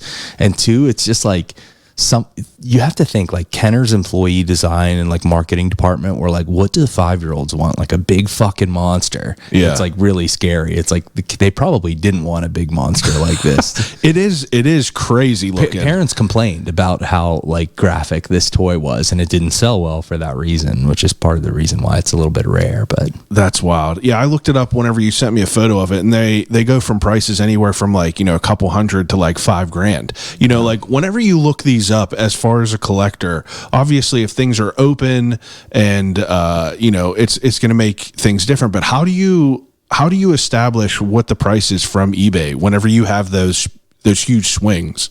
I'll always go to like sold listings and kind of just, I mean, you have to look at the condition of the item. You have to look at, you know, is the tape on the box sealed? Is the box opened? Has the toy ever been out of the box? Those are all different speeds and different prices that you're paying. That thing has never been out of the box? No, that has never been out of the box. The tape is actually dried on the top and cracked, but this was a funny story. My wife has a list of childhood Barbies that she wants. So I was on eBay and I said, I'm going to look for these Barbies, and I looked at the seller's other items to see if they had Barbies, and they had this. And no way. I was like, hey, I need to buy this Barbie for my wife, but is there any way you could combine shipping with this alien? Because it's like too good. Yeah, that thing is pretty epic. When did you get that? I've had this probably a year or two. I had one previously that didn't have the box. This box is like hugely fragile because of these like supports here. If you lay anything on top of it, it like crushes these and they break. Yeah. So this came out of a time machine. Like you cannot, if you look on eBay, like I dare you to find one that looks like this. It won't. There's one on eBay that's listed for like $5,000, and it looks like, and it's and the reason it is, it came even with the shipper box or the mailer box. Yeah. So and like the edges are crispy, everything like that. So I mean, whenever you buy this, you know, is this something that like you knew about, or that you just came across that you were like, oh, this is cool? Like you knew about this? I knew about this previous. Yeah. I mean, when I bought this, I had already owned one, but it was open. I mean, are you surprised ever by toys that like you come across? I'm sure now that like, you know, you've been in it for 4 years, like, are you surprised by some of the things you see, or do you kind of know what's out there now? Some stuff can surprise me. I would say like, you know, you've lived through all this time, but there's like the era of like Ben 10 and Kim Possible and like Cartoon Network shows. Yeah. So like that to me, I'm so old now, like that's modern. That's still new. Like I don't know if those shows are even on the air or not. They might be. Yeah. So when someone sends me a toy from like that type of thing and it's like a few $100s, I'm like, holy fuck, man. We're getting old. You know what I mean? The young kids' toys are worth money. I guess that makes sense. Okay. What else you got in there? All right. Man, this is the funnest part, is seeing all this wild stuff. All right, we're going to break. Okay, so this actually coincides with today. Did you hear about that new McNuggets thing that dropped today? Yeah, I saw today was McNuggets. I saw today was the McNugget Buddy Day. Yeah, did you go? No, but I have a Frankenstein McNugget Buddy tattooed on my leg. Hell yeah. My wife has this one tattooed on her, but this is actually my childhood toy. It's one of the few childhood toys that I have, and when I found it, I was so thrilled that I made it the logo of my Instagram page. So now whenever anything happens with McDonald's, I'll get like 45 DMs. They're like, you know, new McDonald's stuff. And I am into McDonald's, don't get me wrong. Everyone that sends me McDonald's stuff still send it, but What years this come out? 1993. Yeah, somewhere around there. Yeah, it's cool. The McNugget Buddies are classic. You know, that's like a fever dream of like, I remember getting them in like the, you know, the Happy Meals. It's honestly ridiculous for what this is, how much I actually played with this. Yeah, like I played with this like it was like a trooper, like an action figure. He had his own storylines. He beat up my action figures. So, hell yeah, yeah. My tattoo artist was like, "Yo, do you want a McNugget Buddy tattoo?" Peter Larkin? No, Peter Larkin. He'll be on here soon enough. But Michael Patrick. Oh, okay. Michael Patrick. Yeah, he got like, you walk into Dearly Beloved Tattoo. He got him all over the walls and everything. He's also a very big toy collector guy. Oh, okay. Collects a lot of wild stuff. Tattoo people are always toy collectors. Yeah, he has actually some absolutely incredible Ninja Turtles artwork that he actually just put out a whole bunch of stuff. Now, what wrestler you got there? This is actually He-Man. Oh yeah, that's not a wrestler. It's a He-Man. So this one is another. It's like that Dick Tracy, the blank. This is a banger that what toy collectors would go crazy for, but it also has a very personal story to me. This thing right here. Yeah. So He-Man traditionally has blonde hair and orange trunks. You see him there? Yeah, that's good. Back. And this is a mail-away He-Man. It was thought to be a collaboration with the brand Wonderbread, so that it's nicknamed Wonderbread He-Man. It's so rare. In the 2000s, this was thought to be like a myth, like maybe it didn't actually exist or something. And it's a few $1,000s to buy that. But that one, this in my hand, yeah, like this one in this shape right now, few thousand. Yeah, I was on my way here, and my friend Justin messaged me and said, "I want to buy one. What's a good price?" And we came to the notion that Take this. I don't even want to touch it for that much money. No, it's okay. But this was found at Trader Jack's, where I kind of got my start. So, no shit. Yeah, a friend found it there, and I said, "Fuck, man, that's the one for me. I have to have." How it. much was that? I paid him what it was worth. Oh, okay. At Trader Jack's?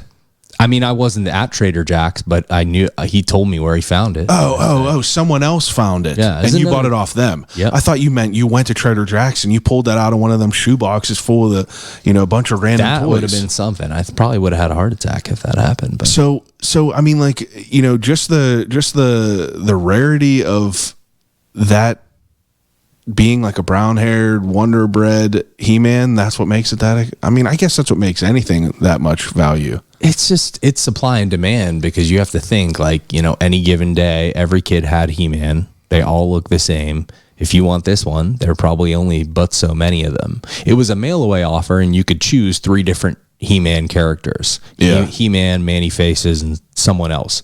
So most kids' first figure was He-Man. They already fucking had that guy, so they weren't going to choose He-Man on the mail away He-Man offer. I guess so. Right. That's a good so point. this was hugely unpopular, and they didn't list that it was actually a different He-Man, which is why it's so. Man, look at them boys' calves. Yeah, buff boys. I was on something. Yeah, the He-Man stuff is wild. That's so crazy to me. It looks just like Zac Efron from the Iron Claw movie.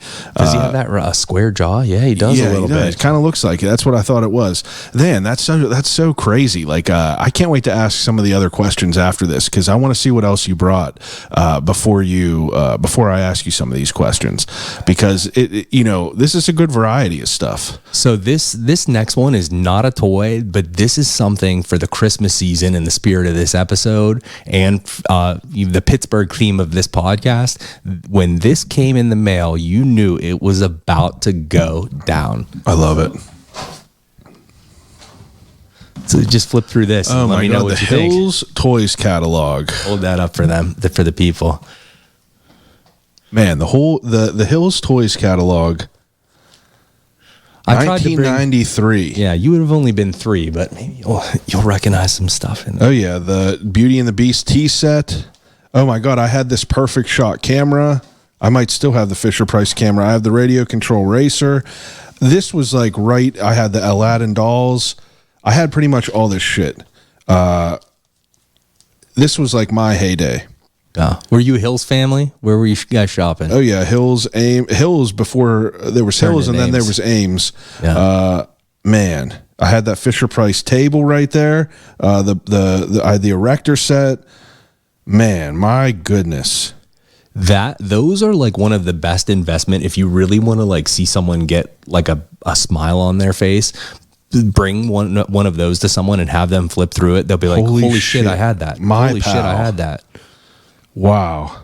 I got to look at this more after we're done, so we don't have a bunch of dead air. But so you have. I have a few of those, but Hills 93. That's what you brought. You got J.C. Penney's 94. And then this, the Toys R Us Big Book, up to $610. baller. Man, can you even believe how much cool shit we had back in the day that kids, I mean, what do you think about the toys nowadays? It's something that I think about often, because that's a shift that my business is going to have to undergo if I continue this, right? I have to figure out, what do people buy nowadays that they would be nostalgic for when they turn, 30, 35, 40. And What's the answer? Squishmallows? Because that was the most popular thing last year on the list of most popular toys. right, I don't know if it's going to be like software or like, I'm going to be selling like old iPads to iPad kids. Who knows? But Yeah, it's so weird because I've looked through, like, every time I go into Target, I'll go in and I'll look through the toy section, and it's like, it's cool to go see, I used to gravitate towards tech decks. That was my shit. Tech decks, wrestlers. I love flicking the tech deck. It's the best. And nowadays it's like, the toys are so weird. The only benefit nowadays that kids have are the Nerf guns are leaps and bounds. Baller. You could kill people with those. Yeah, I know. It's insane. You got them ones that have like them. You can mod out Nerf guns, squirt guns, or like Extendo clip. yeah, it's crazy. Chain guns. But When you walk down the toy aisle, though, most of the things that you see are aimed at adult collectors, though, and not kids, right? It's like that's a good point. Older like He-Man is on the toy aisle. I don't know that 4-year-olds care about He-Man. It's mostly probably there for people my age to go and. That's a fair point. And GI Joe. Well, They don't even have a show. How do kids know who GI Joes are? so let me ask this: like, as far as like, you know how there's some like wrestlers that have like, you know, there's certain like levels of the toys. Like they have the collector edition of the wrestler There's figures. like, for wrestlers, they have basics, elites, Yeah. ultimates. Was that like the same thing that used to happen back in the day? Like, did they have them different levels of toys as far as like whenever the Star Wars shit first started to come out? Not levels, but one thing that's around today that collectors hate that was around then was store exclusives. So I don't know if you looked at my listings yesterday. I listed a bunch of old Star Wars playsets. They were kind of just made of paper. Like Yeah. It was like a base and then a backdrop, and you'd display the figures in it. Yeah. I sold a couple that were from the late 70s that were exclusive to Sears. And that made them extremely, extremely rare because your family had to be a Sears family back then, and you could only get those playsets there. So Wow. that still continues on to this day, that practice, because they try and lure customers in by having store exclusive toys. I saw that you also have some things to say about like Kickstarter toys and like what you posted yesterday. Like That got like the most responses of anything I've ever posted. well, that's interesting because, you know, it's different now because even back whenever I was in like, you know, middle school, high school, you know, we would have like things like midnight releases of video games and things like that. And, you know, you would go places and you would have to actually go get these things where, you know, nowadays you can kind of just like for instance, I have a board game that, it's called Hero Quest. My brother pre-ordered it years ago for the Kickstarter, and now you could just pre-order all these things on Kickstarter. But, you know, at one point in time, you had to go to these places and, you know, wait in line, and you had to go through the whole thing. Why are you opposed to this new way of doing things? So let me just say, like, concerning like Hero Quest, that sounds like a game that's probably by an independent creator. So they don't have the resources and the revenue to create what they want to make, and they're using Kickstarter in the proper way. Well, the thing that I posted was a G.I. Joe vehicle that's licensed by Hasbro, $1 billion company. Why would you be using Kickstarter? I need to fund your item that you create before you make it. Yeah. It's like, you own this IP. Go like fucking make a toy, come up with a price, and I'll tell you whether I want to buy it or not, is the relationship that I would like to have with them. You don't need to take my money a year in advance and then, like, you know, basically get an exact piece count of how many you need to produce to save money. You're $1 billion company. So in that way, I just feel like they're shifting the dynamic of toy collecting and toy buying and making it way, way worse, which is why I felt compelled to post that. But Well, that's fair. I was curious. You know, I want to know because things like you know, that. it's like if you, Chad Medved, want to start the, you know, I'll call you right back, Kickstarter. I could see it, right? You know what I mean? It's like, what's your financial backing system? You know what I mean? You may need the support of the people that dig what you do to get to that next level. Yeah. Hasbro, we're not there. And if you do want to support me, subscribe on Patreon. Do me a favor and just pull this down. Yep. But just because it's reflecting and it's distracting me. The creepy chrome teeth of the alien. Coming after you. Now, so as you're like, you know, coming along and you're establishing yourself as a toy collector and a toy salesman, you're obviously making a name for yourself. It's like, what does the everyday look like for you now? So it's different every day for sure. I'm ADHD severely, so I can hardly make up my mind on what I want to do on a day-to-day basis. My wife plays a big hand in keeping me straight and just saying, like, you know, here's how I think you should divvy out your time, and focuses my energy into the right things, which is amazing. I love her for that. I ship one day a week. Usually it's Thursdays. So I have a guy, his name is Phil. He runs an Instagram page called I'm the Gear Guy, selling vintage clothes and athletic wear. And he comes over, helps me ship every Thursday. So he's like VHS Crypt employee, like, you know, 0.5, because he just part-times it here. And then the rest of my days, I'm basically listing on Instagram. I'm all about that consistency. So it's like I want to find interesting stuff, post it, and just always be omnipresent on there. Well, how does it work as far as like yesterday and the day before you posted a bunch of Star Wars shit? Okay, so like do you prepare like a dump of what you're going to post? No, I think a lot of people that do this they're like, okay, I'm going to pre-price everything, put everything aside in bins, take my photos in advance even, and then like I'll just set aside an hour where I post photos and captions of these items. I'll go to my desk in my room and I'll pull something out and I'll be like, oh, okay, I think this is, would be like $250, snap a photo, type a caption, and then like put it back and pull out something else. That's the way it goes. So I'm real timing it. I'm making sure that my prices are accurate, like to that moment. If I have a question in my head, I'll go and research it and find out. So and people just, and you do all your selling on Instagram. Yeah, Instagram has been good. I met my wife on Instagram too, so I work on Instagram and got married. I met my wife on Facebook, so that's a testament to the times that we're in right now. Now, I don't know what it is about Instagram. I'm just addicted to that app. I love the format. It's the best TikTok one there is. Good if you want to fall down like a conspiracy rabbit hole, but I don't see yet where I could fit in with selling on TikTok. So I locked up the VHS Crypt TikTok. I have the name, but I haven't done anything with it. You should just not even sell on TikTok. You should just show off all your shit on TikTok. That'd be and cool just too. put like, just show your toy, show the alien toy, and just do a little bit of like a breakdown of where it's from, when it's from, because I'm sure that people that are interested in what you're doing as far as toy collectors might know all this already, but it's like people like me is what you do that I would find fascinating. Like reading on when these toys are from, reading what they are, that's what's fascinating for me and from people that aren't toy collectors from what I would gather. Right. But yeah, you start ripping on TikTok, you could probably get crazy on there. But Instagram is easy it's the best app that there is. Zach Edgar had something to say about like, the more and more that he does Zed's social media, he finds that the customers want to know what they're up to rather than what they're selling. And that has been a big part of VHS Crypt, is showing off. And, I hate to use the word influencer. I would never want to claim myself as an influencer, but I like to put out there, these are the things that I dig, the things that I think are cool or cutting. That's why we're having this conversation. It's like, I see the things that you're posting, but it's like, I want to see more of like I'll see them little like corner clips of like all your shit in glass cases. You need to just be doing videos. I got all these. People always ask that. They're like, when's the collection tour video? I mean, what's your collection now look like? Is it crazy?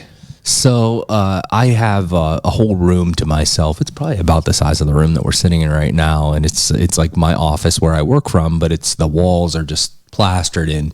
TMNT toys, He-Man, 70s stuff, 60s stuff, monster toys, Japanese toys. I'm huge into. I like to find, what is the stuff that's out there on the fringes that it's like you may not have known about as a kid because it wasn't even made in your country. So yeah, I actually brought one of those. I'll show you right now. What was that weird ass purple thing you just brought out? Yeah, I'm gonna pull that out. Oh, okay.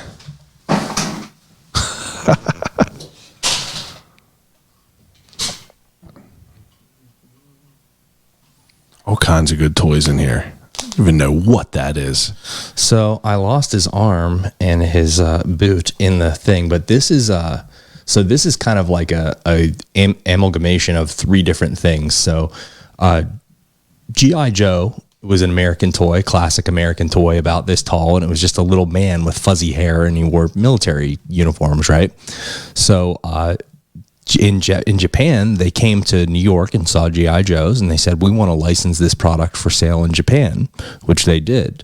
Japan really wasn't doing too hot in the 60s and 70s in wars, so kids didn't want to play with army toys because not a lot of morale for the armed forces in Japan. So what they did was make them these like clear like cyborg demon motherfuckers, and this is called Henshin Cyborg. It's a G.I. Joe body. Henshin Cyborg. Yeah, and it was retrofitted for the Japanese market. This went on to become a thing called Microman, which was imported back to the USA under Micronauts. It's a kind of a little bit of an obscure toy line, but Micronauts is like the grandfather of Transformers. So it's linked to a lot of different toys in a lot of different ways, but most of all, it just looks freaking weird and awesome. So, Yeah, I've never seen it. It looks wild. yeah, I love these. That thing is cool. And you said that was called what again? Henshin Cyborg. Henshin Cyborg. So that's like your toy dealer. You know, if you meet a toy dealer, be like, do you know Henshin Cyborg? If they know, they're a real one. Okay, Henshin Cyborg. We got to keep that in our mind. Yeah, what else you got in there? So I saw you already have one on the table. So Fuck yeah. I don't know. It's probably visible in the shot in the background there, but The only thing that yours got that mine doesn't is the tape, man. Well, not even the tape, but yeah, I don't have the tape, but you have the original battery. The original There's no battery cover on that. There is a remake of that. Someone 3D printed, but I'm gonna hook you up, man. I'm gonna find one of those. got one of these Talk Boys. This thing, this still works. I might have taken the batteries out because Yeah. I just didn't want them to explode in there. But I this mean- is always a part of our holiday display. We have Kevin's battle map of the house. Oh, yeah. We have this, and then I also recently got the monster sap from Home Alone 2. I saw that. That was a wild one. Is that thing? Is that filled? Like, is there stuff in there still? It was used, but that's another one that's like Wonderbread He-Man. Like if you look that up on eBay, it's scary. Oh, really? Yeah. Like it's what? $1,200. $1,200 for that? Yeah. What is it if it's full? A lot more. I wouldn't even know. Where'd you find that? My friend Kelly has a toy shop, Retro and Rad, in Eastern PA, and she had that, and she had another thing that I wanted, so I drove out there with a friend, picked a few things up from her. Shout out to Kelly. Wow. The deluxe Talk Boy, though. Yours is the deluxe. Mine is just the regular Talk Boy. Well, that's actually the OG, and then they came out with the deluxe features. Ah, there you go. So See that? you're better than me in that regard. The Talk Boy, though, what an interesting toy. This is a perfect example of what I was talking about back in the day, or not back in the day, but a little bit before, whenever I was saying, like, the weird shit like yak backs or like, Yeah, this was the granddaddy of Yak Back for sure. yeah, like recording things into pens and like being able to change the voice whenever it's like playing it back. And that had such a great commercial too. It's like they don't do toy commercials the same way. Like if you're channel flipping through Nickelodeon, like Dude, you're never hearing the Crossfire board game theme song again. And like what I thought when I was little, I was like, where the fuck are these kids getting these like dynamic, like it would be like an army battle, but they'd have like mountains built and trees. Yeah. Like in the commercial, I'm just like on a rock in the hill, like behind my yard. Yeah. Yeah, it was they had to make it how it was. We grew up in such a weird time as far as like, if you look at Nickelodeon back then, you look at like, Guts or Legend of the Hidden Temple or like Double Dare, shit is just like softer now. I feel like you don't have that. You don't have kids beating the shit out of each other in Double Dare and stuff like that. I don't even think they make shows like that on Nickelodeon anymore. It's all just like, that was an era. I think Legends of the Hidden Temple, they capped off that era. Hell That was yeah. a great show. That's because too many people probably almost died. Look at American Gladiators. Did you watch that documentary that just came out? No, it's on my watch list. I need to. Oh, it's crazy to even think that that's the shit that we were watching back in the day. We're just being pumped into our mind, these like steroid infested, just muscle bound guys beating the shit out of regular human beings. And ladies. Yeah, that's a good point. Yeah. Okay, what else you got in there? Okay, so another Christmas one for you.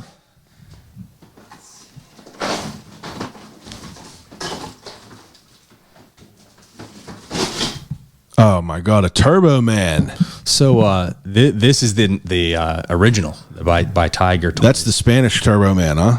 Yeah, they got it from the elves at the factory. Here, you can go ahead and hold it. Man, I actually have never had one of these in my hand. Oh my God. No, you're good. Dropped his ray. But that was recently remade by Funko a couple years ago, so they had it like exclusive to Walmart. But that's the This is a remade one? no, that's the original one.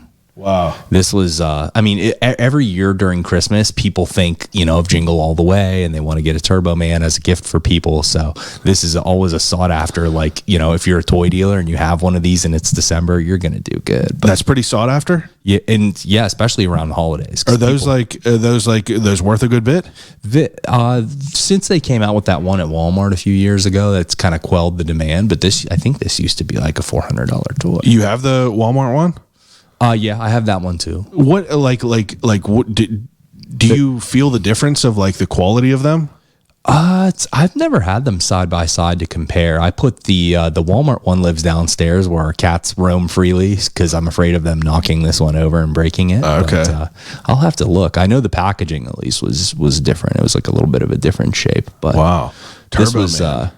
the plot of this movie was just so great because it has stuff about like toy collectors and adult toy collectors in it and stuff. So You got Phil Hartman in it. Come classic, man. Put that cookie down. on. Rest in peace. Now, pull out this Godzilla back there since Yep. the new Godzilla movie just came out. All I hear is good things about it. Now, this is what caught my eye from the beginning. Now, Do we get him in there? yeah, this is in there. When is this from? And like, this is old. Yeah, this is from 1977. This was from a line called Shogun Warriors by Mattel. And they basically licensed Godzilla from Toho to bring him and a few other Japanese characters to the American market for kids. So this was Godzilla's first big introduction in America as a toy. And this was a huge one for Christmas. A lot of 70s kids got this for Christmas. And if you meet anybody that's like a man around 45 years of age, they will probably absolutely shit when they see this. They're like, I had that. I remember how it works. I remember the little lever that sticks his tongue out. So. Now, whenever you came in, oh shit! you're good. When you came in, that's arm came off. What happens with these arms? Is it like? There's a button there, and you just press the button, and his fist fires off. You can do it. Oh my god! Wow! And that thing was. You said that was from when? 70 what? 77, I believe. Jeez! And that's like I mean, all these kind of look to be in like good shape. I'm a little picky about my stuff. I mean, this little red lever is like usually broken off, and I obviously had to go out and get one that had the lever unbroken on it, just because. Are you like fixing any of these toys? Like, will you buy a toy and then buy like a couple broken ones and then try to like I have, and I've done that with this especially because like. Oftentimes you'll find them like this, so it's like then you have to go out and find this part and stuff like that, or these toes can get cracked off, so you'll find one with nicer toes. I don't do that a lot anymore. I look to just take in what I can sell immediately, but I fixed a few of these in my day, and I've sold a few of these in my day. But man, Godzilla, sick toy though. Yeah, I can't wait to see that new movie too. What do you do? Like, what's your life like? Day to day, as far as like, when you're not a collector. Like, are you a hobbyist buyer still? As far as like, I buy new toys things? for me? I'm talking about new toys. So back to these old Star Wars guys. This is one of my favorite toy lines to this day. Hasbro, who now owns the Star Wars license, will do figures like from the new Disney Plus shows, like Ahsoka, Obi-Wan Kenobi, Andor, etc., in the style of the 70s figures. So if I see those at Target or something, I'll pick those up. But that's probably one of the only things that I'll do. Who has the best toys out of the new stores? Target is the best. I mean, Target's the best for everything. I'm sure your wife and They do got a lot of good shit. Do they? I mean, do you ever go to the Toys R Us that they opened in Ross Park again? That's like in the Macy's. I'm pretty sure. It's Yeah, like it's weak. Yeah, I'm sure they don't have anything like. There's no toy stores anymore, right? If you go to Canada, which I have been within the past couple of years, my wife went to see Lady Gaga in Toronto, and I got dragged along to that. Katrina and my wife went too. Yeah, it was. They were there at the same time, so that my wife went. She's like, "Oh, I saw Katrina in there," but and probably your wife as well. Yeah, it was the same time. There are Toys R Us in Canada unchanged from how they were here in the 90s. So when you go, it's like if you see something, the way toys are at Walmart, there might be only one or two on the pegs, but at Toys R Us back in the day, there used to be like 50 of those fuckers lined up like all the way back. They'd stack them up to the ceiling, and they still have Toys R Us in Canada that same way. So we went, my wife was with us, and our best friends, Jake and Shay, were also with us, and they know what I do and they know about toys, but they're not necessarily toy people, and they were like almost moved to tears just like being in there because it's so like out of a time capsule the way that it is. Yeah, the Toys R Us back in the day, like going there, me and Santa John that I just interviewed were just talking about it. I mean, that was just like such a vibe to like go in there before holidays, and then like, you know, you're looking at stuff that you want, you're like able to pick stuff up and like touch it and like, you know, kind of see what it's like. Kids nowadays don't really get that. It's shit's off Amazon, you know, it's just weird that they don't get to experience that. Do you agree with that? It's so I collect a lot of these like books and catalogs, Yeah. and one of the funniest things to see is how things moved from more of like a catalog or in-store experience to the online. So like around 1996, 1997, 1998, the catalogs are greatly reduced like in their content because they started moving to online sales and you can just have it shipped to your house. But I mean, obviously to me, nothing would ever beat like going and seeing that stuff in person. Yeah. Part of the buyer's psychology is physically holding something in your hand. Once you have that in your hand, dude, you're in. You know what I mean? You're locked in. What was So, your toy store growing up? Like, where did you guys go? I was just gonna say you probably narrowly missed this just because of the year that you were born, but Children's Palace was a toy store with spires like a freaking castle, and we had one in Bridgeville right by my house. So Children's Palace. I've never Yeah, even. Oh wait, there's- No, I don't even think I've ever heard of that. there's a legendary photo that goes around every holiday season. I just saw it. It might have been by Odd Pittsburgh. Oh or yeah, it somebody on was. my- Okay, yeah. I was like, But why they does have that a sound shot familiar? of the one that was like near McKnight Road, Ross Park type of area. Yeah. Okay, that makes sense. That's interesting. Yeah, I feel like mine was either KB Toys. That's where KB Toys and that's Toys a R Us store. and Century 3 were like. That's where most of my memories were. Yeah. You remember the red slashes on the KB Toys, like price stickers? It seemed like everything at KB's was on clearance. KB Toys was a shit down at Century 3. Okay. Now, what is, like, besides for toys, though? Like, what kind of things are you into, you know, besides for toys? Like, what do you do besides all this? That's I love like live music. I love Midwest emo. I love hip hop, like metal, stuff like that. So live shows, you know, you might see me out at a live show here in Pittsburgh. Foodie, huge foodie. So I love places like Dianoia, Scratch Kitchen, places like that. That's good. That's good. What, I mean, like, and every day you're just like, you know, like, how do you find these whole collections that you're traveling to? Like, how does that even come about? Do you have like a network that like all these toy people, you know, like, are you just always like, you know, tapped into these people?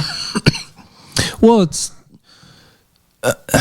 selling on VHS Crypt. You meet a lot of toy people because a lot of people are buying. Yeah. And then people's situations change and they may switch to the seller side, you know, permanently or temporarily. And it's, you know, I try and treat everybody fairly and equally. So people remember that and then they'll come back to you. Not always, but, you know, sometimes I have friends and it's like, oh, this person's selling their collection to my friend. It's no harm, no foul in that regard. There's enough toys to go around for everybody, but Well, you got all them Star Wars ones that you posted. Like, how long did it take you to collect all these before you like drop this whole run that you did? that was, you had mentioned it earlier about like we flew to Chicago. That was actually a layover in Chicago. So we went Pittsburgh to Chicago. Then we flew to Philadelphia, drove to New Jersey, which is where we picked this collection up, and drove it all back to Pittsburgh in one day. It was Star Wars shit? Yeah, it was a big 20-foot U-Haul box truck, and we had it filled. Like it wouldn't like. How does this even come to be? Like, how did you even? How did that happen? A good friend of mine, Jason, is a fellow Star Wars collector. He loves everything Star Wars. Has all my respect, and this is gonna sound ridiculous to say this. He had every Star Wars figure ever. So, like when I say ever, like they started making Star Wars toys in 1977. They still make them, today. They come out every single month with new Star Wars toys. I mean, ever. Wow. Like you know how. Why is he selling them?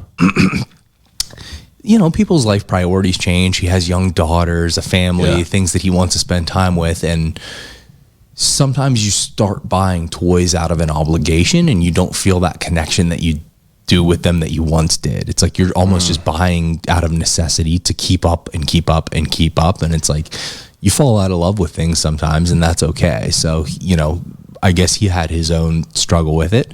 He messaged me and said, I think this is a possibility on the table that I may be, looking to offload my collection. You bought all of his shit?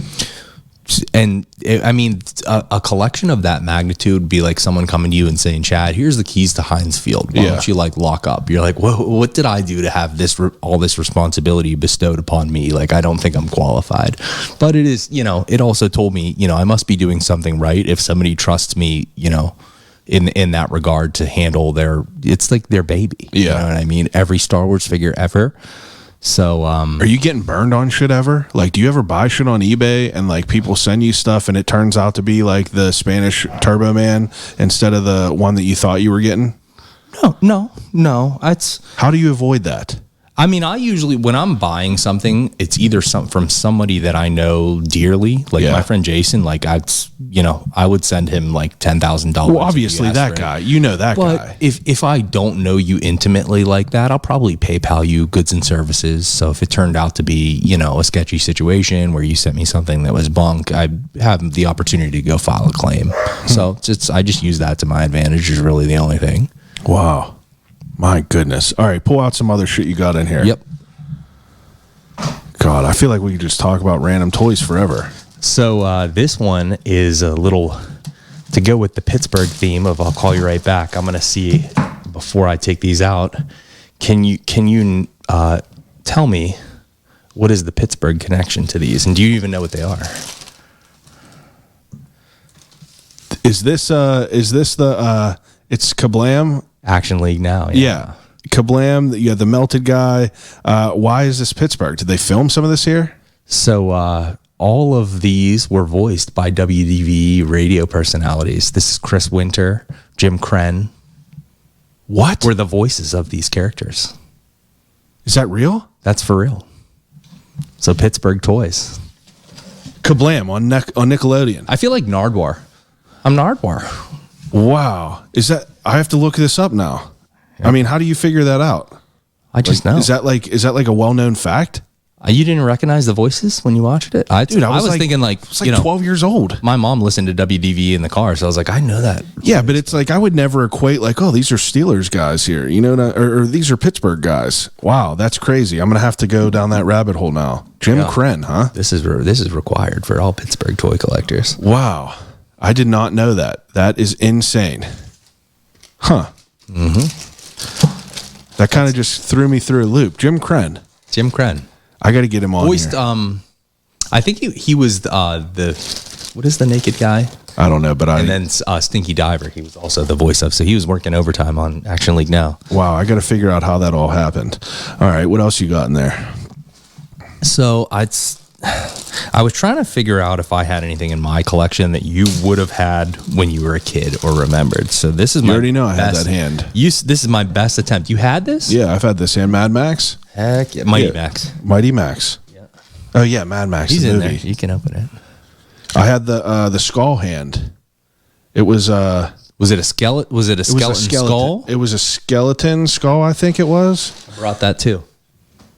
This was more of like my brother. Wow. So it was a hand-me-down, but you remember it. Yeah, it was a hand-me-down that I remember. Here's this guy. Do we remember this? Yeah, I do remember all this. Man, I remember all this now. This is like, just brings you back in. This is insane. Or my headphones are on. I can hear. Yeah, you're good. I was just off the mic. Yeah. Man. That was a favorite of mine. I remember I had this one called Iced Alien, but I didn't know how to pronounce the word alien, so I thought it was Ice a Lion. And I probably was sounding really stupid to everyone. Yeah, those were, I don't know. It's so weird because like my whole horde of toys that I had were from all different like eras, all different eras, all different people. Really, really fascinating stuff. Now, just for the sake of time frame, I feel like we got to push to the ending segment that we're already at 2 hours. I feel like we can keep talking forever. Okay. Now, is there anything else that you brought with you that you feel obligated to pull out that's like, some heat? I wouldn't. I mean, it is heat. It's not major heat like that's fine, but this is one that I feel like everyone can vibe with. And I would love to see it. I bet you probably had this if you had older brothers as well.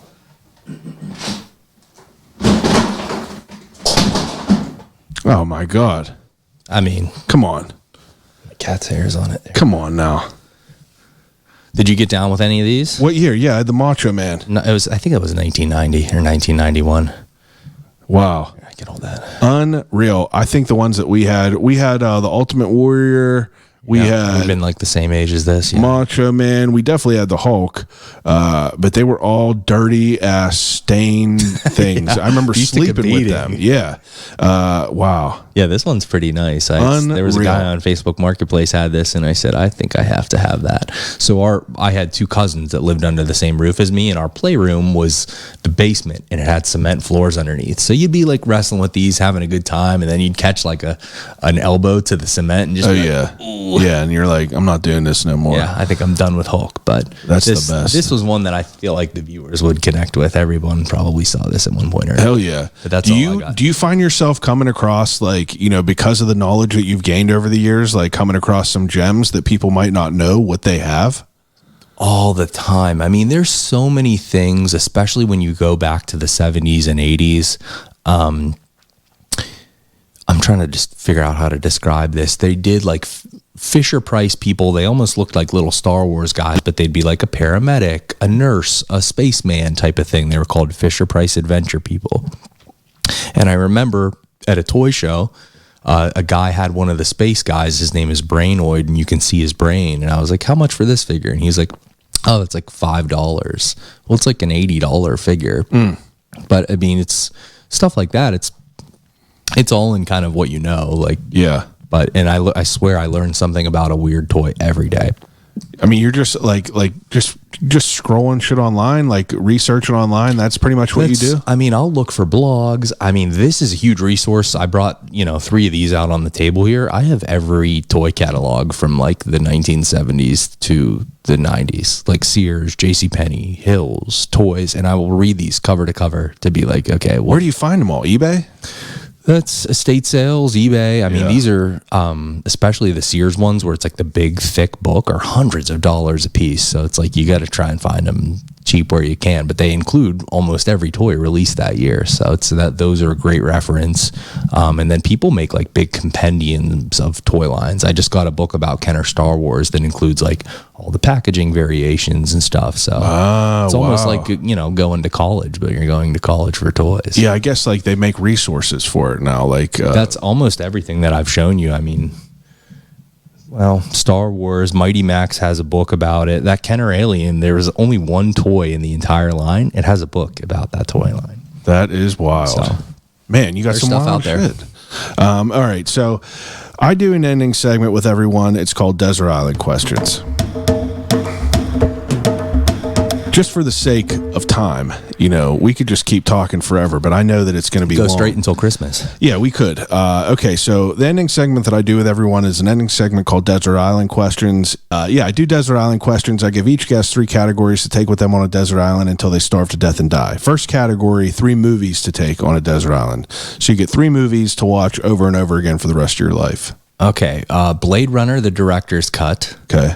Repo Man. Ever seen that? Yeah, I've seen that. Fantastic movie. And Blade Runner 2049.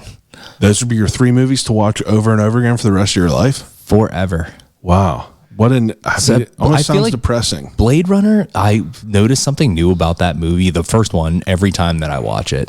Can I let you in on something? Yeah. Never seen either of them. Oh no! Yeah, I know. I've never I'm not seen going to be that guy to be like, you have to watch it tonight, bro. That's all right. I'm like there's movies that I'm a pretty big cinephile, but there's movies that were like pillar movies that I've never seen that I feel like it's almost like the same thing as me telling people I've never seen Game of Thrones. My pitch for Blade Runner 1 and 2 is there usually aren't sequels that are so high level like Blade Runner 2049. You almost have to have seen the first movie to like see the new sequel to it. Yeah. Like they don't fuck around and give you like some big catch up. Like they don't pretend like everyone's dumb like in the Marvel universe where it's like, okay, like we're going to condense this previous movie into a 5-minute trailer at the beginning. So Yeah, it's kind of like high level and cool like that. I'll get through them. I'll watch those. Okay, so those were good. Okay, second question. I usually ask people books, but I'm more curious about this. What are your 3 most coveted toys that you have? Like your grails. that I own. that you own? So the Wonderbread He-Man that was found at my childhood flea market would have to be one. That He-Man is one of your favorites. Yeah, that's just like crazy. The combination of it being like so mythical. It was found at the place where I got my start. It's like, you can't beat that. Yeah, that's cool though. That's a good origin story. I have a very scant few Ninja Turtles toys that survived the basement flood. So, I mean, if I was like running into a burning house, I would probably save one of those just because as a toy collector and a toy dealer, it's like, I don't have a ton of my childhood stuff. So they're worthless to anyone else. They're all fucked up and beat up. I played with them, but those would be up there. And then there's a Jawa figure, a vintage Star Wars figure of a Jawa, but it came with like a variation on the cape. It has a plasticky cape like Darth Vader. It's pretty rare, and I spent a good amount of money on that, and I love that figure, so I'd probably take that to the deserted island with me. Okay. Next question. You don't have to answer this, but if you want to humor me, what is the most you spent on a toy? Is my wife gonna watch this? No, I don't. A lot of toy collectors will try and like hide what they spend on stuff from their spouses, and I think that's a little messed up. But yeah, but I feel like that your wife got to know that you're out here grinding and you're out here ripping and selling a good. Well, I don't have to. No, I straight up tell her. I'm very straight. I'm like, I unfortunately just spent $2,000, but I'm gonna try and answer this honestly, but I have to think. Probably around $2,000. What was it? It was that Jawa. Oh, that thing was the most expensive, and that He-Man figure. I paid the same amount. And the Dick Tracy. That was a trade. So it was all like, he was like, I'm going to need a lot of trade stuff for that, and I was like, I have a lot of stuff, obviously. So I was just like, take that. That's so wild. That I think if you did the value, it would be more than it would be like what it's worth. But so very interesting that that toy, that little He-Man that people could probably just pass by a million times. Do you think that there's still like hidden gems at Trader Jack's that people just like have sitting in there, or do you think that this is all picked through by now?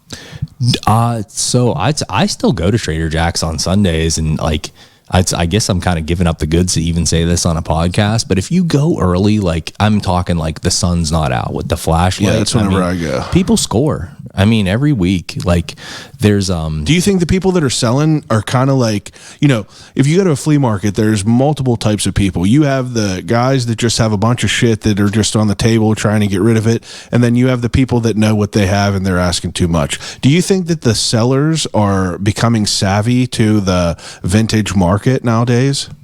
Well, the sellers that set up every week at Trader Jack's probably know what is good and what is not. You're not going to find Wonderbread He-Man at their table for $5. But the Wilson family from down the street that is just clearing out of their attic and is only setting up at Trader Jack's one day a year to like get rid of some stuff, it's like they may not know or didn't take the time to research. So it's like there's the every weekers, and then there's like the off the streeters. Yeah. When you go to Trader Jack's, and you're gonna find the crazy untouched Grail stuff that's been sitting in the attic when it's just like the one timers. That's a good answer. Were you ever in any trading card games? Were you like a Pokemon guy or Magic the Gathering?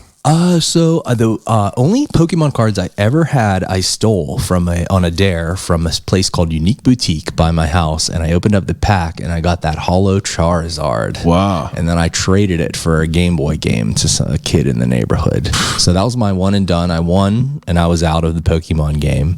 I did play Magic the Gathering for quite a while in middle school, and I remember like all the ones that, like so the got Power your cards? 9 cards. I wish I did. I don't know where they are. I just dug all mine out literally last night and posted them on Reddit to see what people were probably flipping, huh? People were like, "You got some shit here." I was just like, "Yo, dude, these are older cards." Hand me downs from your brothers too, huh? Some of them, yeah, very little, but mainly. Shit that my dad always collected trains, so we would always go to hobby stores and he would buy train shit, and I would always get 2 little booster packs. And I just have shit from over the years, but yeah, people said that I have some good stuff in there, but I don't know, I have some things that I used to be a collector, just random shit, but nothing of like super high value.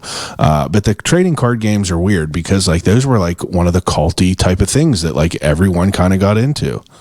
Yeah, 90s kids, it's like you had to pick one, basically. It was like whether it was Yu-Gi-Oh! Or Dragon Ball Z had a trading card game that was huge. Yeah. Me personally, I like Garbage Pail Kids. I'm sure you've probably seen like some of that content. Yeah, I know all about that. My that's what my tattoo artist is all about. He's a big Garbage Pail guy. Way. Yeah, there's I'm trying to talk to one of the artists from the Garbage Pail Kids, Mr. James Warhola. Okay. Yeah, he did a lot of the art. He did a lot of the art on the Garbage Pail Kids. He's from here. He's related to Andy? Yeah, it's his brother. Okay. Yeah, we're trying to make that happen. We'll get that going on. He's kind of a interesting guy, so we'll see if we can make that work. But all right, third category, 3 CDs to take. 3 CDs to take. So it would have to be some front to backers, obviously, every song if I'm going to be on a deserted island. I'm definitely going to take You'll Be Fine by Hot Mulligan. Okay. Some Midwest. I just started getting into them. So good. They really are. Perfect album. Geez, that is a tough one. What do I listen to the most? I actually lately I've been into like late 2000s era Wiz Khalifa again, like Flight School mixtape by Wiz Khalifa. I've been like banging out work to that mixtape, so that's a good one for me. And then Greatest Hits by Gangstar. That's a good one too. Those are good choices. What's the best concert you've ever been to? Best that I've ever been to. This is recency bias, but honestly, Hot Mulligan I've seen anytime they come around here, and it's like studio quality, like on the stage. So I'm going to try to make that happen too. Zeds are good buddies with them. I saw they stopped in the last time that they were here. Next time they come in, I'm going to try to catch the interview real quick. Pull some strings. But okay, now second to last question is actually the third to last question, maybe even a couple more. If you could get a toy, if you could have any toy, any cost, what's like your grail that you would love to have? I'm going to put this out into the universe in case anyone watching this happens to have this. Battle Monkey might have it. I don't know. There is the Smog Monster from Godzilla. His name is Hidara. Has like a vintage Japanese vinyl toy. It's another thing like the blank where it's like $2 or $3 to even touch it. I've never seen one in person. Really? That's the one right now where I just keep going. I'll go online to look at a picture and I'm like, oh, that'd be so cool. What's it called? Hidara. It's if I show you, I'll show you a photo after this. I guarantee you've probably seen it, but maybe don't know like what the name of the guy is. But it's just a very cool looking old Japanese toy. Okay. Good. All right. Third to last question is the death row meal. You get an appetizer, a main course, and a dessert. What would they be? Appetizer, a main course, and a dessert. I am going to go with mozzarella sticks. My main course is definitely going to be seafood, lobster. Probably, and a dessert, I'm going to go with a tiramisu. This is the second week in a row tiramisu has been picked, which is... It's on a lot of menus like lately, good. And the other options aren't looking good, so I've just been picking a lot of tiramisu. It's good. Tiramisu's good. Who doesn't love a tiramisu and a coffee? Okay, second to last question. You're getting ready to go on a road trip. You go into a gas station. You get a snack. What is it? Gatorade protein bar. Gatorade protein bar? Chocolate flavor. Okay. Is my favorite snack in the world. Really? Yeah. Okay, I'll have to try one. Okay, last question. If you could have a conversation with anyone alive or dead, who would it be and why? Anyone alive or dead? There is a collector of, he's like a toy designer and a collector of vintage Disneyana, like Mickey Mouse related materials. His name is Mel Bernkrant. He made a classic 60s, 70s toy line called Spacemen by Color Forms. Do you remember Color Forms? It was like almost like a little cardboard thing, and you'd stick the guys to it on like a little scene. They had them from like Sesame Street. Almost like the Gremlins thing. That it was that exactly. Yeah. So that company, Color Forms, made action figures in the 60s and 70s, and the Outer Spacemen was one of them. Mel Bernkrant was the designer. He's just a very like interesting mind when it comes to designing stuff, toy collecting. He has a museum in his house. It's probably like some of the rarest Disneyana in the world. Not that I'm into that, but I just enjoy hearing his perspective on stuff. He has a YouTube channel where he talks. I'd love to sit down with that guy. Number 2, I'm going to give you 2 answers for that. There is a guy. Have you watched The Toys That Made Us on Netflix? Yeah. they cut in between segments to a guy named Mark Belomo, and he gives like additional information on some of this stuff. He's a published author by Penguin Books. He has guides to like Transformers and G.I. Joe and things of the like. The dude is like an encyclopedia of knowledge. Like you could name anything that I have here. He'd be like, it came out this year. This was like what the packaging looked like. He just is like talking to a computer. I'd love to pick his brain a little bit. Wow. Do you collect anything else besides toys, or like, you know, are you like a shoe guy? I have a lot of shoes. I am big into like early 2000s Nike Dunks. So when I was in high school, I had just gotten a job and I had just gotten an eBay account, and I realized like there's no at Nike SB skate shops in Pittsburgh, but if I go on eBay, you know, I can maybe afford some of like the more, you know, disregarded early pairs that there were. So I had them back then, and I wished that I had like all the better ones. So when I started doing better, I went and got, you know, the Supreme Cements, the Supreme White Cements, the Tiffany Dunks, like Lowe's, like all the like. What's your Grail shoe? Chocolate Nike Dunk. I actually own it. A chocolate Nike Dunk. That's your Grail? The chocolate? It's the chocolate skateboards, not the chocolate color. I know. I know what you're talking about. Yeah. I know what you're talking about. I just didn't expect you to do it. I have chocolate skateboards in the garage. That's an interesting one. You don't really hear that one a lot. It's like, I mean, there's only like a few hundred pairs of that shoe. So like that's when you talk about people that own, like, I think Travis Scott is the only person I've seen wear that shoe in the last like 10 years. Wow. Yeah. I definitely have never seen him besides for online, just on like Reddit sneaker forums. All right. Well, I think that we did a pretty damn good job talking about toys. I think it was a little bit back and forth because, you know, obviously we're show and tell, you know, we got all kinds of shit to talk about. I'm going to cut this up. It's going to be good. I'm pumped about it. I think that this was great. I think that it's very interesting what you do. But can you take a second and give people your information on where they could find your, your work, I guess? Sure. I'm on Instagram at VHS Crypt, like Tales from the Crypt. If you're not on Instagram, I also have a mirror of my Instagram feed that's posted to Facebook. So you can find me on Facebook too, at VHS Crypt. Really? It sells on, like that happens on Facebook? I guess, yeah. You Anything that I post to Instagram will also mirror to Facebook. You get a lot of business on Facebook? No, it's the algorithm on Facebook seems to work differently than Instagram. For not ever putting anything into it, I have probably thousands of followers on Facebook, but I don't sell a lot through Facebook. Do you have any ideas to like make a website or anything, or you're just like pretty much good with Instagram? I love it.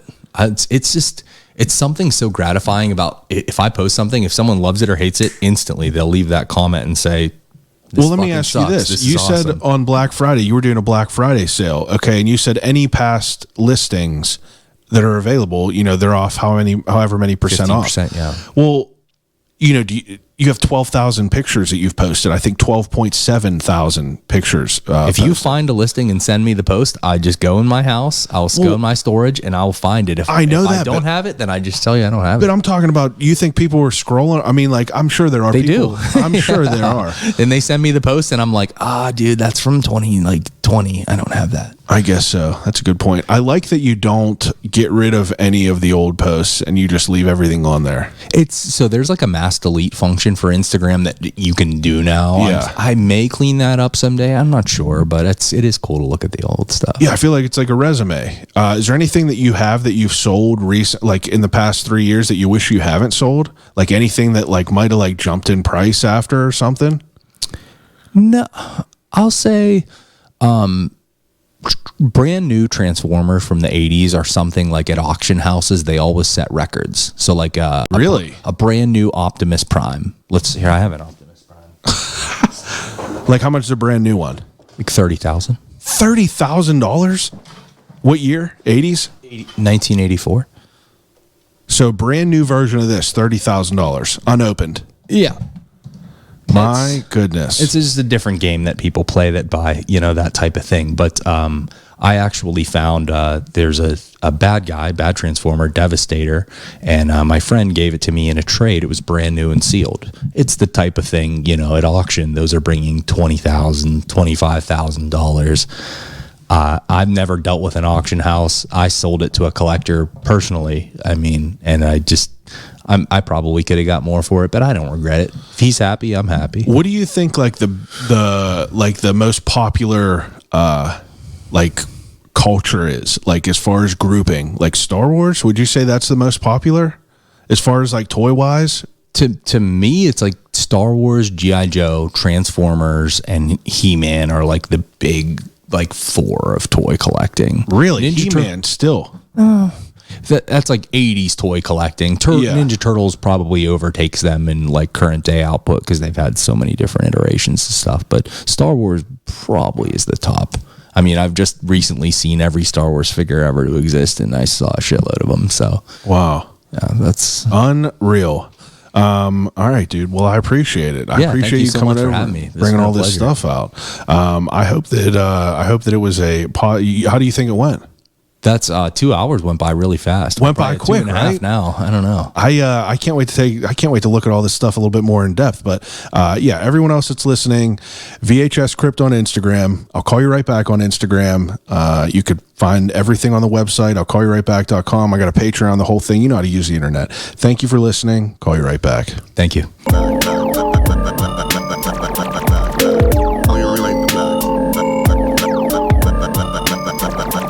Telephone. I'll call you right back podcast.